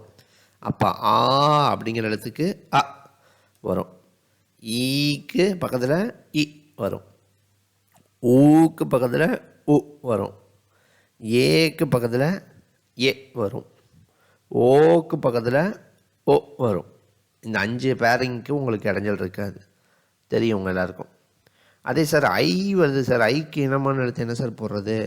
நீங்கள் உச்சரிக்கும் போதே சொல்கிறீங்க பாருங்கள், ஐ ஈன்னு சொல்கிறீங்களா, முடிக்கும்போது பாருங்கள் என்ன சொல்கிறீங்க, ஐ ஈ அப்படின்னு சொல்கிறீங்களா. அப்போ ஐக்கு பக்கத்தில் என்ன போடணும்னா ஈ போடணும். இந்த லாஸ்ட்டில் பாருங்களேன், உரண சை அப்படின்னு கொடுத்துருக்காங்க. சை, சையில் என்ன தான் ஐ தான் இருக்குது. அப்போ ஐ அளபெடுத்தா பக்கத்தில் என்ன போட்டிருக்கான் பாருங்கள், ஈ போட்டிருக்கான். ஓகேவா? அதாவது உங்களுக்கு புரியுதுன்னு நினைக்கிறேன்.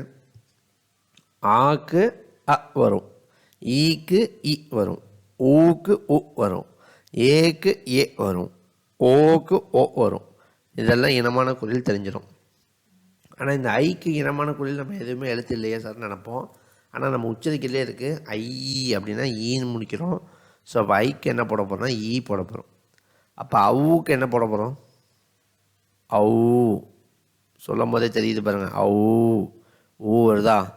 அப்போ அவு அளபெடுத்துச்சுன்னா பக்கத்தில் என்ன போட போகிறோம், ஊ போட போகிறோம்.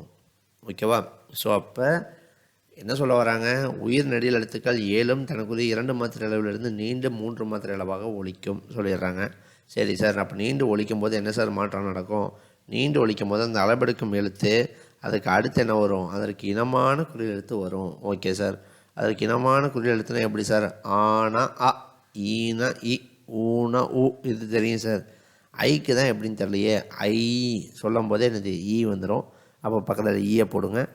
ஔ அப்படிங்கும்போதே ஊ வந்துடுது. அப்போ பக்கத்தில் ஊ போடுங்க. ஓகேவா? ஸோ அவ்வளோதான் உயிரளபடைனா. அது பாருங்கள், அது 3 வகைப்படும்னு பிரிக்கலாம். 3 வகை என்னென்ன வகை? செய்யுளிசை அளபடை, இன்னிசை அளபடை, சொல்லிசை அளபடை.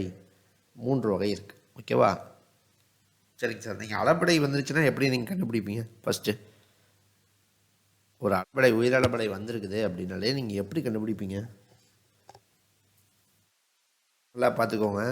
உங்களுக்கு உயிரெழுத்து ஆ முதல் அவ் வரைக்கும் இருக்கா? அது பார்த்திங்கன்னா சொல்லின் முதல்ல மட்டும்தான் வரும் உங்களுக்கு, இல்லையா? அம்மா, அப்பா, ஆடு, இலை, ஈசல்னு ஃபஸ்ட்டு லெட்டரில் மட்டும்தான் அந்த ஆக்காய்க்கு என்னாகும், வெளிப்படையாக வரும் அவ் வரைக்கும். நீங்கள் வேறு ஏதாவது ஒரு வார்த்தை யோசிச்சு பாருங்கள், நடுவில் இருக்க மாதிரி உங்களுக்கு எந்த வார்த்தையுமே கிடையாது. அப்போ இந்த கீழே பாருங்கள், உதாரணம் கொடுத்துருக்க எல்லா சொல்லலையும் பாருங்கள். ஓ நடுவில் வந்திருக்கு. இங்கே கெடுப்பதும்க்கு கொடுப்பதும்னு கொடுத்துட்டாங்க. கெடுப்பதும் அப்படிங்கிறதுல ஊ பாருங்கள் நடுவில் வந்திருக்கா.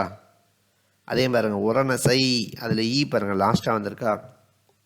இந்த மாதிரி வந்திருந்தால் என்ன, கண்ணை மூடிட்டு அங்கே அளபடை இருக்குதுன்னு அர்த்தம்.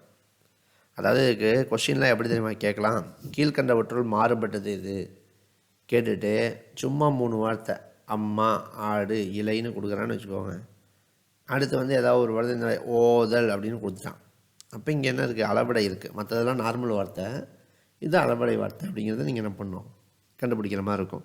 அப்போ அளபடை எப்படி சார் இருக்குது? அளபடை இருக்கிறது எப்படி கண்டுபிடிக்கிறதுனா ரொம்ப கஷ்டம்லாம் இல்லை. ஆக்காய்க்கு வந்து என்னது சொல்லின் முதல்ல மட்டும்தான் வரும். அப்போ நடுவுலையோ லாஸ்ட்லேயோ இருந்துச்சுன்னா அங்கே அளபடை பயன்படுத்தியிருக்கான்னு அர்த்தம். ஓகேவா? ஸோ உயிரளபடைனா இதுதான். ஸோ அந்த உயிரெழுத்து சொல்லின் இடையிலோ இறுதியிலோ வந்துருச்சுன்னா நீங்கள் கண்ணை மூடிட்டு அளபடை இருக்குதுன்னு சொல்லிடலாம். அந்த அளபடை தான் 3 வகையாக நம்ம இப்போ பிரித்து பார்த்துட்ருக்கோம். சரி சார், இது எந்தெந்த மாதிரி இடத்துல பயன்படுத்தினா எந்தெந்த அளபடை? ஸோ இந்த 3வது அளபடை ரொம்ப ஈஸிங்க. சொல்லிசை அளபடை அப்படின்னாலே எங்கள் மிஸ்ஸு சொல்லுவாங்க, சொல்லிசை அளபடை அப்படின்னா நம்ம குழந்தைங்களுக்கு பல்லு விளக்கி விட்றோம். பல்லு விளக்கி விடாமல் என்ன சொல்லுவோம்? ஈ சொல்லு, ஈ சொல்லு, ஈ சொல்லுன்னு சொல்லுவோமா? அப்போ ஈ வந்தால் சொல்லுங்க. அப்போ பாருங்கள், அந்த உரநசை அப்படின்னு சொல்கிறோமா, அதில் ஈ அளபெடுத்திருக்கா, அதாவது ஐ அளபெடுத்திருக்கு. பக்கத்தில் இனமான எழுத்து என்ன போட்டுக்கோம்? ஈ போட்டிருக்கோமா? அந்த ஈ வந்துருச்சுனாலே கண்ணை மூடிட்டு நீங்கள் சொல்லி செயல்பட போட்டுடலாம். அதுக்கு மீனிங் என்ன எதுவுமே நீங்கள் பார்க்க வேண்டாம். அளபெடுத்து வந்த எழுத்தில் ஈ வந்திருக்கு அப்படின்னாலே கண்ணை மூடிட்டு என்ன போட்டலாம்? சொல்லி செயல்படை. அதுக்கு ஞாபகம் வச்சுக்கோங்க. இந்த சின்ன குழந்தைங்களுக்கு பல்லு விளக்கி விடும்போது ஈ சொல்லு, ஈ சொல்லு அப்படின்னு சொல்லுவோம் இல்லையா? அப்போ ஈ வந்தால் சொல்லுன்னு ஞாபகம் வச்சுக்கோங்க. சொல்லி செயல்படை. ஓகேவா சார்? அப்போ மற்ற எழுத்துக்கள் வந்தால் என்ன சார் பண்ணுறது? சில பேர்லாம் சொல்லுவாங்க ஊ வந்தால் என்ன போட்டுரு, இன்னி செயல்படை போட்டுருப்பாங்க. அது தப்பு. ஓகேவா? இங்கே கெடுப்பதும் எடுப்பதும் இந்த ஊக்கு வந்த உடனே இன்னி செயல்படை போடுறதால ஊ வந்தாலும் இன்னி செயல்படை போட்டுரு, மற்ற எது வந்தாலும் செய்யுளிசை போட்டிருப்பாங்க. ஆனால் அது தப்பு. படும் அப்படின்னு ஒரு வார்த்தை இருக்குது, அது பார்த்திங்கன்னா செய்யுளி செயல்படையில் தான் வரும். அப்போ ஊ வந்தாலே இன்னி செய்யணும் போட்டால் அது தப்பாயிடும். அப்போ எப்படி சார் தெரிஞ்சுக்கிறது? செய்யுளிசை அப்படின்னா என்னென்னா, நான் இதை வந்து உங்களுக்கு யாப்பிலக்கணம் நடத்தும் போது தெளிவாக புரிஞ்சிடும். இப்போதைக்கு சும்மா ஜென்ரலாக தெரிஞ்சுக்கோங்க. செய்யுளிசை அப்படின்னா சின்னதாக இருக்கும், ஒரு 4 எழுத்து 3 எழுத்து இப்படி தான் இருக்கும். இன்னிசைல் அப்படின்னா பெருசாக இருக்கும், ஒரு 5 எழுத்துக்கள் 6 எழுத்துக்கள் வரும். அதாவது இதை நம்ம அசை பிரித்து பார்த்தோம்னா, அது யாப்பிலக்கணம் படிக்கும்போது உங்களுக்கு தெரியும் அசை பிரிக்கிறது. அசை பிரித்து பார்த்திங்கன்னா 2ஆக பிரிஞ்சதுன்னா செய்யுளிசை, 3ஆக பிரிஞ்சதுன்னா இன்னிசை அப்படி போடுவாங்க. அசை பிரிக்கிறது எல்லாமே நம்ம உங்கள் யாப்பிலக்கணம் பார்க்கும்போது தெளிவாக புரியும். இப்போதைக்கு தெரிஞ்சு வச்சுக்கோங்க. அசைனா ஒன்றும் இல்லைங்க, நம்ம இந்த இங்கிலீஷில் கூட நீங்கள் படிச்சிருப்பீங்க ஸ்கூல்லலாம். சிலபிஃபிகேஷன், டாக்டர் அப்படின்னா டாக்டர் அப்படின்னு பிரிக்கிறீங்களா, அந்த மாதிரி இதை பிரிக்கிறோம். அசைனா சிலபிக் தான். ஸோ அப்போ என்ன பண்ணுறோம்? 2ஆக பிரிஞ்சதுன்னா செய்யுளிசை, 3ஆக பிரிஞ்சதுன்னா இன்னிசை போட போகிறோம். ஓகேவா? சரி, இதுக்கு டெஃபினேஷன் என்னென்னு தெரிஞ்சு வச்சுக்கோங்க. செய்யுளிசை அளபடை அப்படின்னா என்னென்னா, செய்யுளில் ஓசை குறையும் பொழுது அதை நிறைவு செய்ய அளபடையை பயன்படுத்துவது. ஓகேவா? அதாவது செய்யுளில் ஓசை குறைஞ்சிரும், அந்த இடத்த ஈக்குவலைஸ் பண்ணுறதுக்காக ஒரு அளபடையை போட்டு என்ன பண்ணுவான்? சமப்படுத்துவான். அதாவது ஓசை குறையிறதுன்னா என்னென்னா, பேசிக்காக நீங்கள் இப்போ வந்து நீங்கள் நினச்சா ஒரு கவிஞர் ஆக முடியும் இல்லையா? இப்போ மலை அப்படின்னு ஒரு டாபிக் கொடுத்துட்டு இதை பற்றி எழுதி கொடுப்பா அப்படின்னா நீங்கள் எல்லாருமே ஒரு 4 லைனில் என்ன பண்ணுவீங்க, ஒரு கவிதை எழுதி கொடுப்பீங்க. அப்போ எல்லாருமே கவிஞராக முடியும். ஆனால் அந்த காலத்தில் எல்லாருமே புலவராக முடியாது. ஏன்னா இப்போ நீங்கள் எழுதுகிற வார்த்தைகளுக்கு ரெஸ்ட்ரிக்ஷன் இல்லை. நீங்கள் எந்த வார்த்தையை போட்டுனாலும் என்ன பண்ணலாம், எழுதலாம் இல்லையா? ஆனால் அந்த காலத்தில் ஒரு செய்யுளை எழுதணும் அப்படின்னா இந்த வார்த்தைக்கு அப்புறம் இப்படி தான் ஒரு வார்த்தை வரணும்னு ரூல்ஸ் இருந்துச்சு. ஓகேவா? அந்த ரூல்ஸை பற்றி படிக்கிறது தான் யாப்பிலக்கணும். அது படிக்கும்போது தெளிவாக புரியும். நீங்கள் யோசிச்சு பார்க்கலாம், அந்த காலத்தில் எதுக்கு திருவள்ளுவர் அப்படி எழுதியிருக்காரு, கம்பர் அப்படி யாருமே புரியாத மாதிரி எழுதியிருக்காங்களே, யாராவது ஒருத்தர் நமக்கு சொல்லிக் கொடுத்தா தான் புரியுதே. ஆனால் இப்போ இருக்க கவிதைகள் பரவாயில்லையே, எளிமையாக நமக்கு புரியுதே அப்படின்னா அந்த காலத்தில் இப்படி தான் எழுதணுங்கிற ஒரு ரூல்ஸ் இருந்துச்சு. அந்த ரூல்ஸை ஃபாலோ பண்ணி எழுதுனதால என்னது, நமக்கு அந்த வார்த்தைகள் அவங்க தேடி தேடி போட்டதால் நமக்கு புரியல. நம்ம அதுக்கு விளக்கத்தை தேடி தேடி படித்து தான் புரிஞ்சுக்க வேண்டியது இருக்குது. ஓகேவா? அப்போ என்னென்னா அந்த இடத்துல லாஜிக் மிஸ்டேக் வர மாதிரி இந்த வார்த்தைக்கு அப்புறம் இப்படி தான் ஒரு வார்த்தை வரணும்னு சொல்கிறாங்க இல்லையா, அங்கே ஏதாவது இடைஞ்சல் வர மாதிரி இருந்தால் அந்த இடத்துல அளபடையை பயன்படுத்தி விடுவாங்க. அதுதான் வந்து செய்யுள் சிலபடையே. அதாவது செய்யுளில் ஓசை குறையுது அப்படின்னா லாஜிக் மிஸ்டேக் வர இடத்துல என்ன பண்ணுவாங்கன்னா அதை டேக்கிள் பண்ணுறதுக்காக, ஈக்குவலைஸ் பண்ணுறதுக்காக என்ன பண்ணுவான், அளபடையை பயன்படுத்துவான். அதுதான் செய்யுள் சிலபடை ஓப்பனாக சொல்லணுன்னா. ஓகேவா? நீங்கள் தெரிஞ்சு வச்சுக்கணுன்னா ஓசை குறையும் பொழுது பழையம் பயன்படுத்தினா என்னது, செய்யுள் அளபடை. ஸோ அதனால தான் பாருங்கள், இசை நிறை. ஓசைனா என்ன, இசையா? அப்போ அந்த இசை குறையுது, அந்த இசையை நிறைவு செய்கிறதுக்காக அளபடையை பயன்படுத்துகிறாங்க. அதனால் இசை நிறை அளபடைன்னா அதுக்கு இன்னொரு பெயர் இருக்குது. ஓகேவா? ஸோ ரெண்டாவது பாருங்கள், இன்னிசை அளபடை. அது நம்ம சொல்லிட்டோம் ஆல்ரெடி. இன்னிசை அப்படின்னாலே அங்கே ஓசைக்கு குறையெல்லாம் இல்லை, தேவையான அளவுக்குலாம் இருக்குது. அதை இன்னும் எக்ஸ்ட்ரா படுத்தி என்னது சொன்னோம்னா, அதாவது அழுத்தி சொல்கிறது அப்படின்னு சொல்லுவாங்க இல்லையா, ஓசையெல்லாம் தேவைப்படுற அளவுக்குலாம் இருக்குது, லாஜிக் மிஸ்டேக்லாம் அங்கே ஒன்றும் இல்லை. இருந்தாலும் அதில் கொஞ்சம் அழுத்தி சொல்லணும் அப்படின்னு விருப்பப்படுறதால என்னது எக்ஸ்ட்ரா பயன்படுத்தினா அது இன்னிசை அளபடை சொல்கிறோம். ஓகேவா? ஸோ இதெல்லாம் நம்ம யாப்பிலக்கணம் பார்க்கும்போது தெளிவாக புரியும். இப்போதைக்கு என்னென்னு தெரிஞ்சு மட்டும் வச்சுக்கோங்க. அடுத்து சொல்லிசை அளபடைனா ஒரு பெயர் சொல்லை அளபடையை பயன்படுத்தி வினை எச்ச சொல்லாக மாற்றுவது கொடுக்குறாங்க. இப்போ இதெல்லாமே நம்ம பார்க்கலாம். ஓகேவா? நசை அப்படின்னா விருப்பம்னு அர்த்தம். அதே நசை அப்படின்னு அந்த பயன்படுத்தணும், அளபடையை பயன்படுத்தினா விரும்பி அப்படின்னு ஆயிரும். விருப்பம் அப்படிங்கும்போது அது பெயர் சொல். அதே விரும்பின்னு மாறும்போது அது வினை எச்ச சொல். சார் எச்சம்னா என்னென்னு புரியலையே.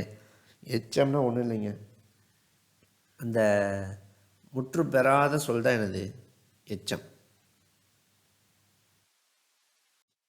எச்சம் அப்படின்னா முற்று பெறாத சொல்கிறோம் இல்லையா. அதாவது என்னென்னா அந்த விரும்பி அப்படின்னு சொல்கிறோமா, ஸோ அதை பாருங்கள், முற்று பெறலை. விரும்பினான் அப்படின்னா முற்று பெற்றோம்.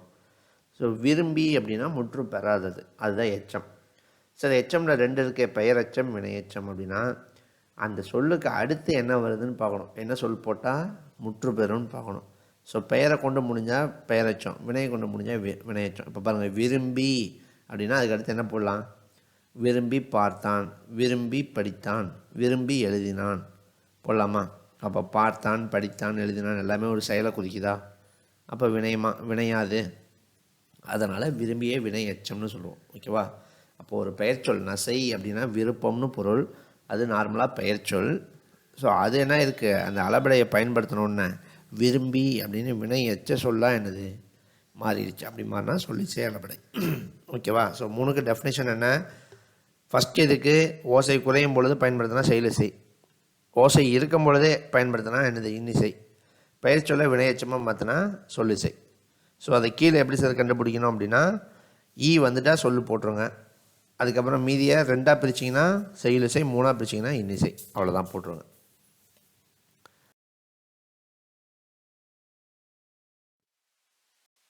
இது பாருங்கள், இதில் கொடுத்துருக்காங்க பாருங்கள், உயிரளபடை வருமிடம் 3 இடத்துலையுமே வரும். சொல்லுக்கு முதல்ல வரும், இடையில் வரும், இறுதியில் வரும். ஓகேவா? ஸோ இது ஒன்றும் இல்லை, இதெல்லாம் தெரிஞ்சது தான். ஸோ அடுத்து பாருங்களேன், ஒற்றளபடை. ஒற்றளபடை அப்படின்னா என்னது, புள்ளி வச்ச எழுத்து இல்லையா. ஸோ புள்ளி வச்ச எழுத்து அளபடுத்துச்சுன்னா நம்ம ஒற்றளபடைன்னு போட போகிறோம். ஸோ அங்கே என்ன சொன்னோம், உயிரளபடைனா நெடில் எழுத்துக்கள் அளபெடுக்கும். அப்போ தனக்குரிய 2 மாத்திரை அளவிலிருந்து நீண்டு 3 மாத்திரை அளவாக ஒலிக்கும் அப்படின்னு சொன்னோம் இல்லையா. இங்கே ஒற்றளபடைனா ஒற்றுக்கு அரை மாத்திரை, அப்போ நீண்டு ஒரு மாத்திரை அளவுக்கு என்ன பண்ணால் ஒலிக்கும். அப்போ ஒற்றளபடையில் அளபெடுக்கும் ஒற்றெழுத்து தனக்குரிய அரை மாத்திரை அளவிலிருந்து நீண்டு ஒரு மாத்திரை அளவாக ஒலிக்கும் அப்படின்னு கொடுப்பாங்க. அதான் ஒற்றளபடை. ஸோ இப்போ இருக்கிற எல்லா ஒற்றெழுத்துக்களுமே அளபெடுக்குமா சார் அப்படின்னா இல்லை. நம்ம சைடில் கொடுத்துருக்கோம் பாருங்களேன். மொத்தம் 19 ஒற்றெழுத்து இருக்கு இல்லையா, 18 எழுத்துக்கள் அந்த மெய் எழுத்து, ஒரு எழுத்து ஆயுத எழுத்து, எல்லாத்துக்குமே அரை மாத்திரை தான். இதில் என்னென்ன எழுத்துக்கள் சார் அளபெடுக்குன்னா 11 எழுத்து தான் உங்களுக்கு அளபெடுக்கும். ஸ்கூல் புக்கில் உங்களுக்கு லைனாக கொடுத்துருப்பாங்க. ஸோ அது நமக்கு ஞாபகம் இருக்காது படிச்சிங்கன்னா. இதில் பார்க்கும்போது ஈஸியாக புரியும். அதாவது அந்த வல்லினம் மெல்லினம் இடையினம்னு படித்தோம் பார்த்தீங்களா, அந்த ஆர்டரில் எழுதிக்கிட்டிங்கன்னா உங்களுக்கு ஈஸி. ஸோ அப்போ வல்லினம் எழுத்து அந்த ஒயிட் கலரில் கொடுத்த எல்லாமே உங்களுக்கு அளபெடுக்கும், ரெட் கலரில் கொடுத்தது அளபெடுக்காது. ஓகேவா? ஸோ சொல்கிறேன் பாருங்கள். வல்லினம் 6ம் அளபெடுக்கும். ஸோ கசடு தவிர எல்லாமே அளபெடுக்கும். மெல்லினம் 6ம் அளபெடுக்காது. மெல்லினம் 6மே என்ன வராதுன்னா அளபெடுக்காது. இல்லை சாரிங்க, மாற்றி போட்டிருக்கோம் நம்ம. வல்லின எழுத்து 6ம் அளபெடுக்காது. கசடு தவிர எதுவுமே வராது. ஓகேவா? ஸோ ரெட் கலர்லாம் இதுக்கு போட்டிருக்கணும். ஸோ வல்லின எழுத்துக்கள் 6மே உங்களுக்கு அளபெடுக்காது. மெல்லின எழுத்துக்கள் 6மே உங்களுக்கு அளபெடுக்கும். ஓகேவா? ஸோ அந்த ஞனன நமனம் உங்களுக்கு அளபெடுக்கும். எரள வளரில் பார்த்திங்கன்னா அந்த இர்ரும் இல்லும் மட்டும் உங்களுக்கு அளபெடுக்காது. மற்ற 4 எழுத்துக்களும் உங்களுக்கு என்ன ஆகும்னா அளபெடுக்கும். அடுத்து அந்த ஆயுத எழுத்து என்ன ஆகும்னா அளபெடுக்கும். ஓகேவா? ஸோ அப்போ மெல்லினம் 6ம் ஞனன நமன 6மே உங்களுக்கு அளபெடுக்கும். எரள வளரில் அந்த 4 எழுத்து மட்டும் அளபெடுக்கும். ஆயுத எழுத்து 1 அளபெடுக்கும். ஓகேவா? ஸோ மொத்தம் 11 எழுத்துக்கள் உங்களுக்கு அளபெடுக்கும். இதில் பாருங்கள், அந்த ஒற்றளபடை எங்கெங்கே வரும்னு சைடில் கொடுத்துருக்கோம் பாருங்கள். ஸ்டார்டிங்கில் வராது, உங்களுக்கே தெரியும். ஒற்றெழுத்து எப்பயுமே சொல்லின் முதல்ல வராது, புள்ளி வச்ச எழுத்து. அதனால் முதலில் வராது. இடையிலும் இறுதியில் என்ன ஆகும், வரும். அதுக்கு உதாரணங்களும் உங்களுக்கு கீழே கொடுத்துருக்காங்க. மற்றபடி இதில் படிக்கிறதுக்கு உயிரளபடை மாதிரி நமக்கு நிறையாலாம் இல்லை, வகைகள் அது மாதிரிலாம் எதுவுமே இல்லை. ஒற்றளபடை அப்படின்னாலே என்னென்ன எழுத்து அளபெடுக்கும் அது மெயினாக தெரிஞ்சுக்கணும். அந்த 11 எழுத்து. அதுக்கப்புறம் அதோட மாத்திரை அளவு என்ன அப்படின்னா அரை மாத்திரையிலேருந்து நீண்டு ஒரு மாத்திரையாக ஒழிக்க போகுது, அது தெரிஞ்சுக்கணும். முதல்ல வராது, அது தெரிஞ்சுக்கணும். அவ்வளோதான். அடுத்து என்ன பார்க்க போகிறோம்னா அடுத்த வகை லுகரம். ஓகேவா?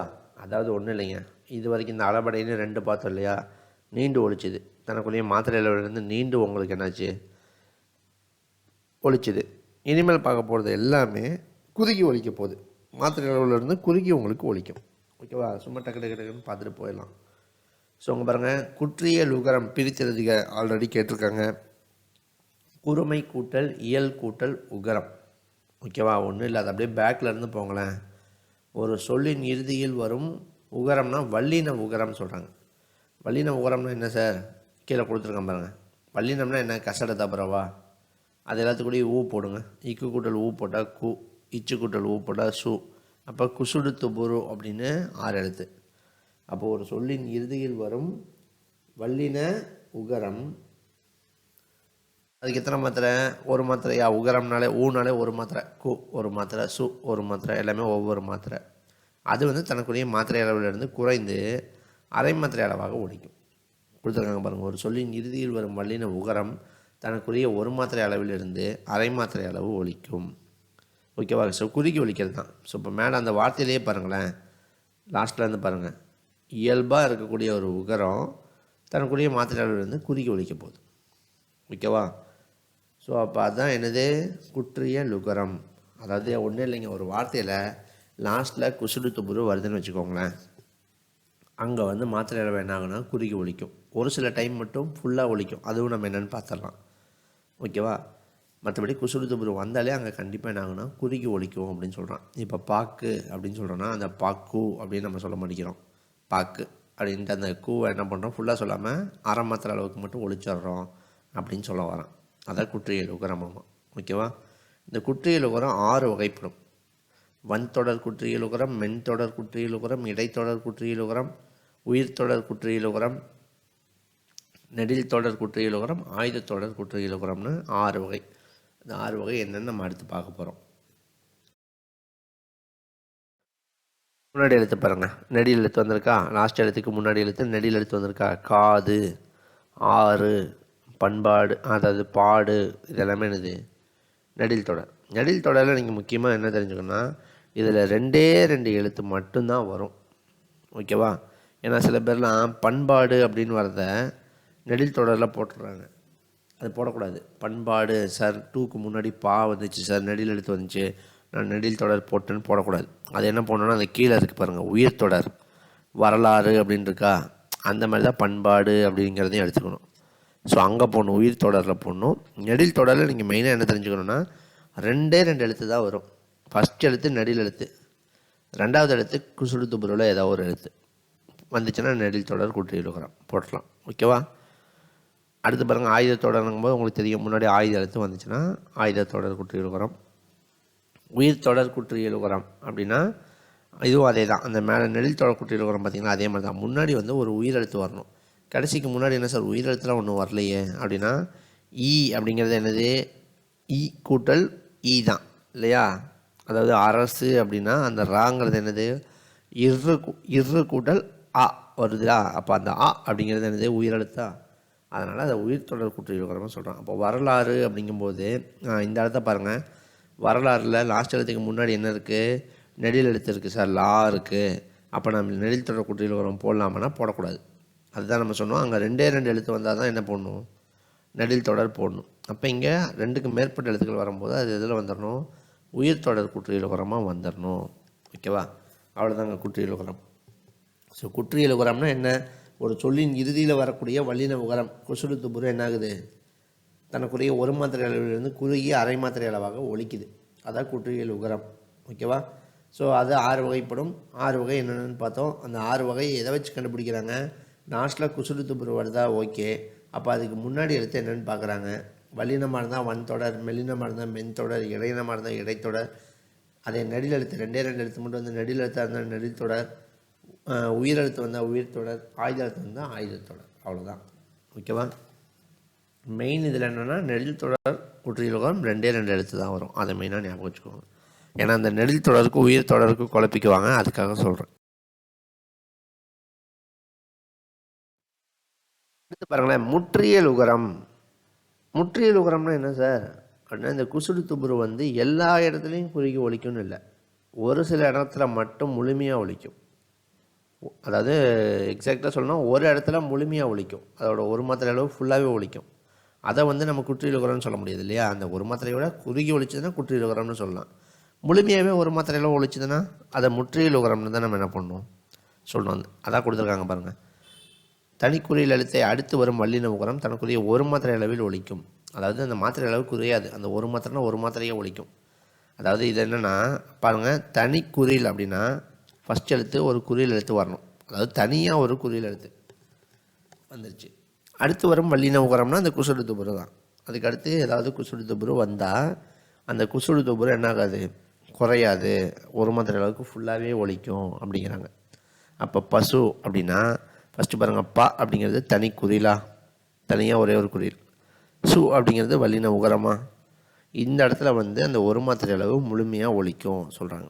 அப்போ பாருங்கள், இதில் என்ன, இதிலேருந்து நீங்கள் புரிஞ்சுக்கிறீங்க, இங்கேயே 2 எழுத்து தான் வரப்போகுது. ஏன்னா தனி குறில்னு சொல்லிட்டாங்க, அப்போ ஒரு குறில் இருக்க போது. அடுத்து குசுடு துபுருன்னு சொல்லிட்டாங்க, அப்போது ஒரு வல்லின உகரம் வரப்போகுது. 2 எழுத்து தான் வரும்.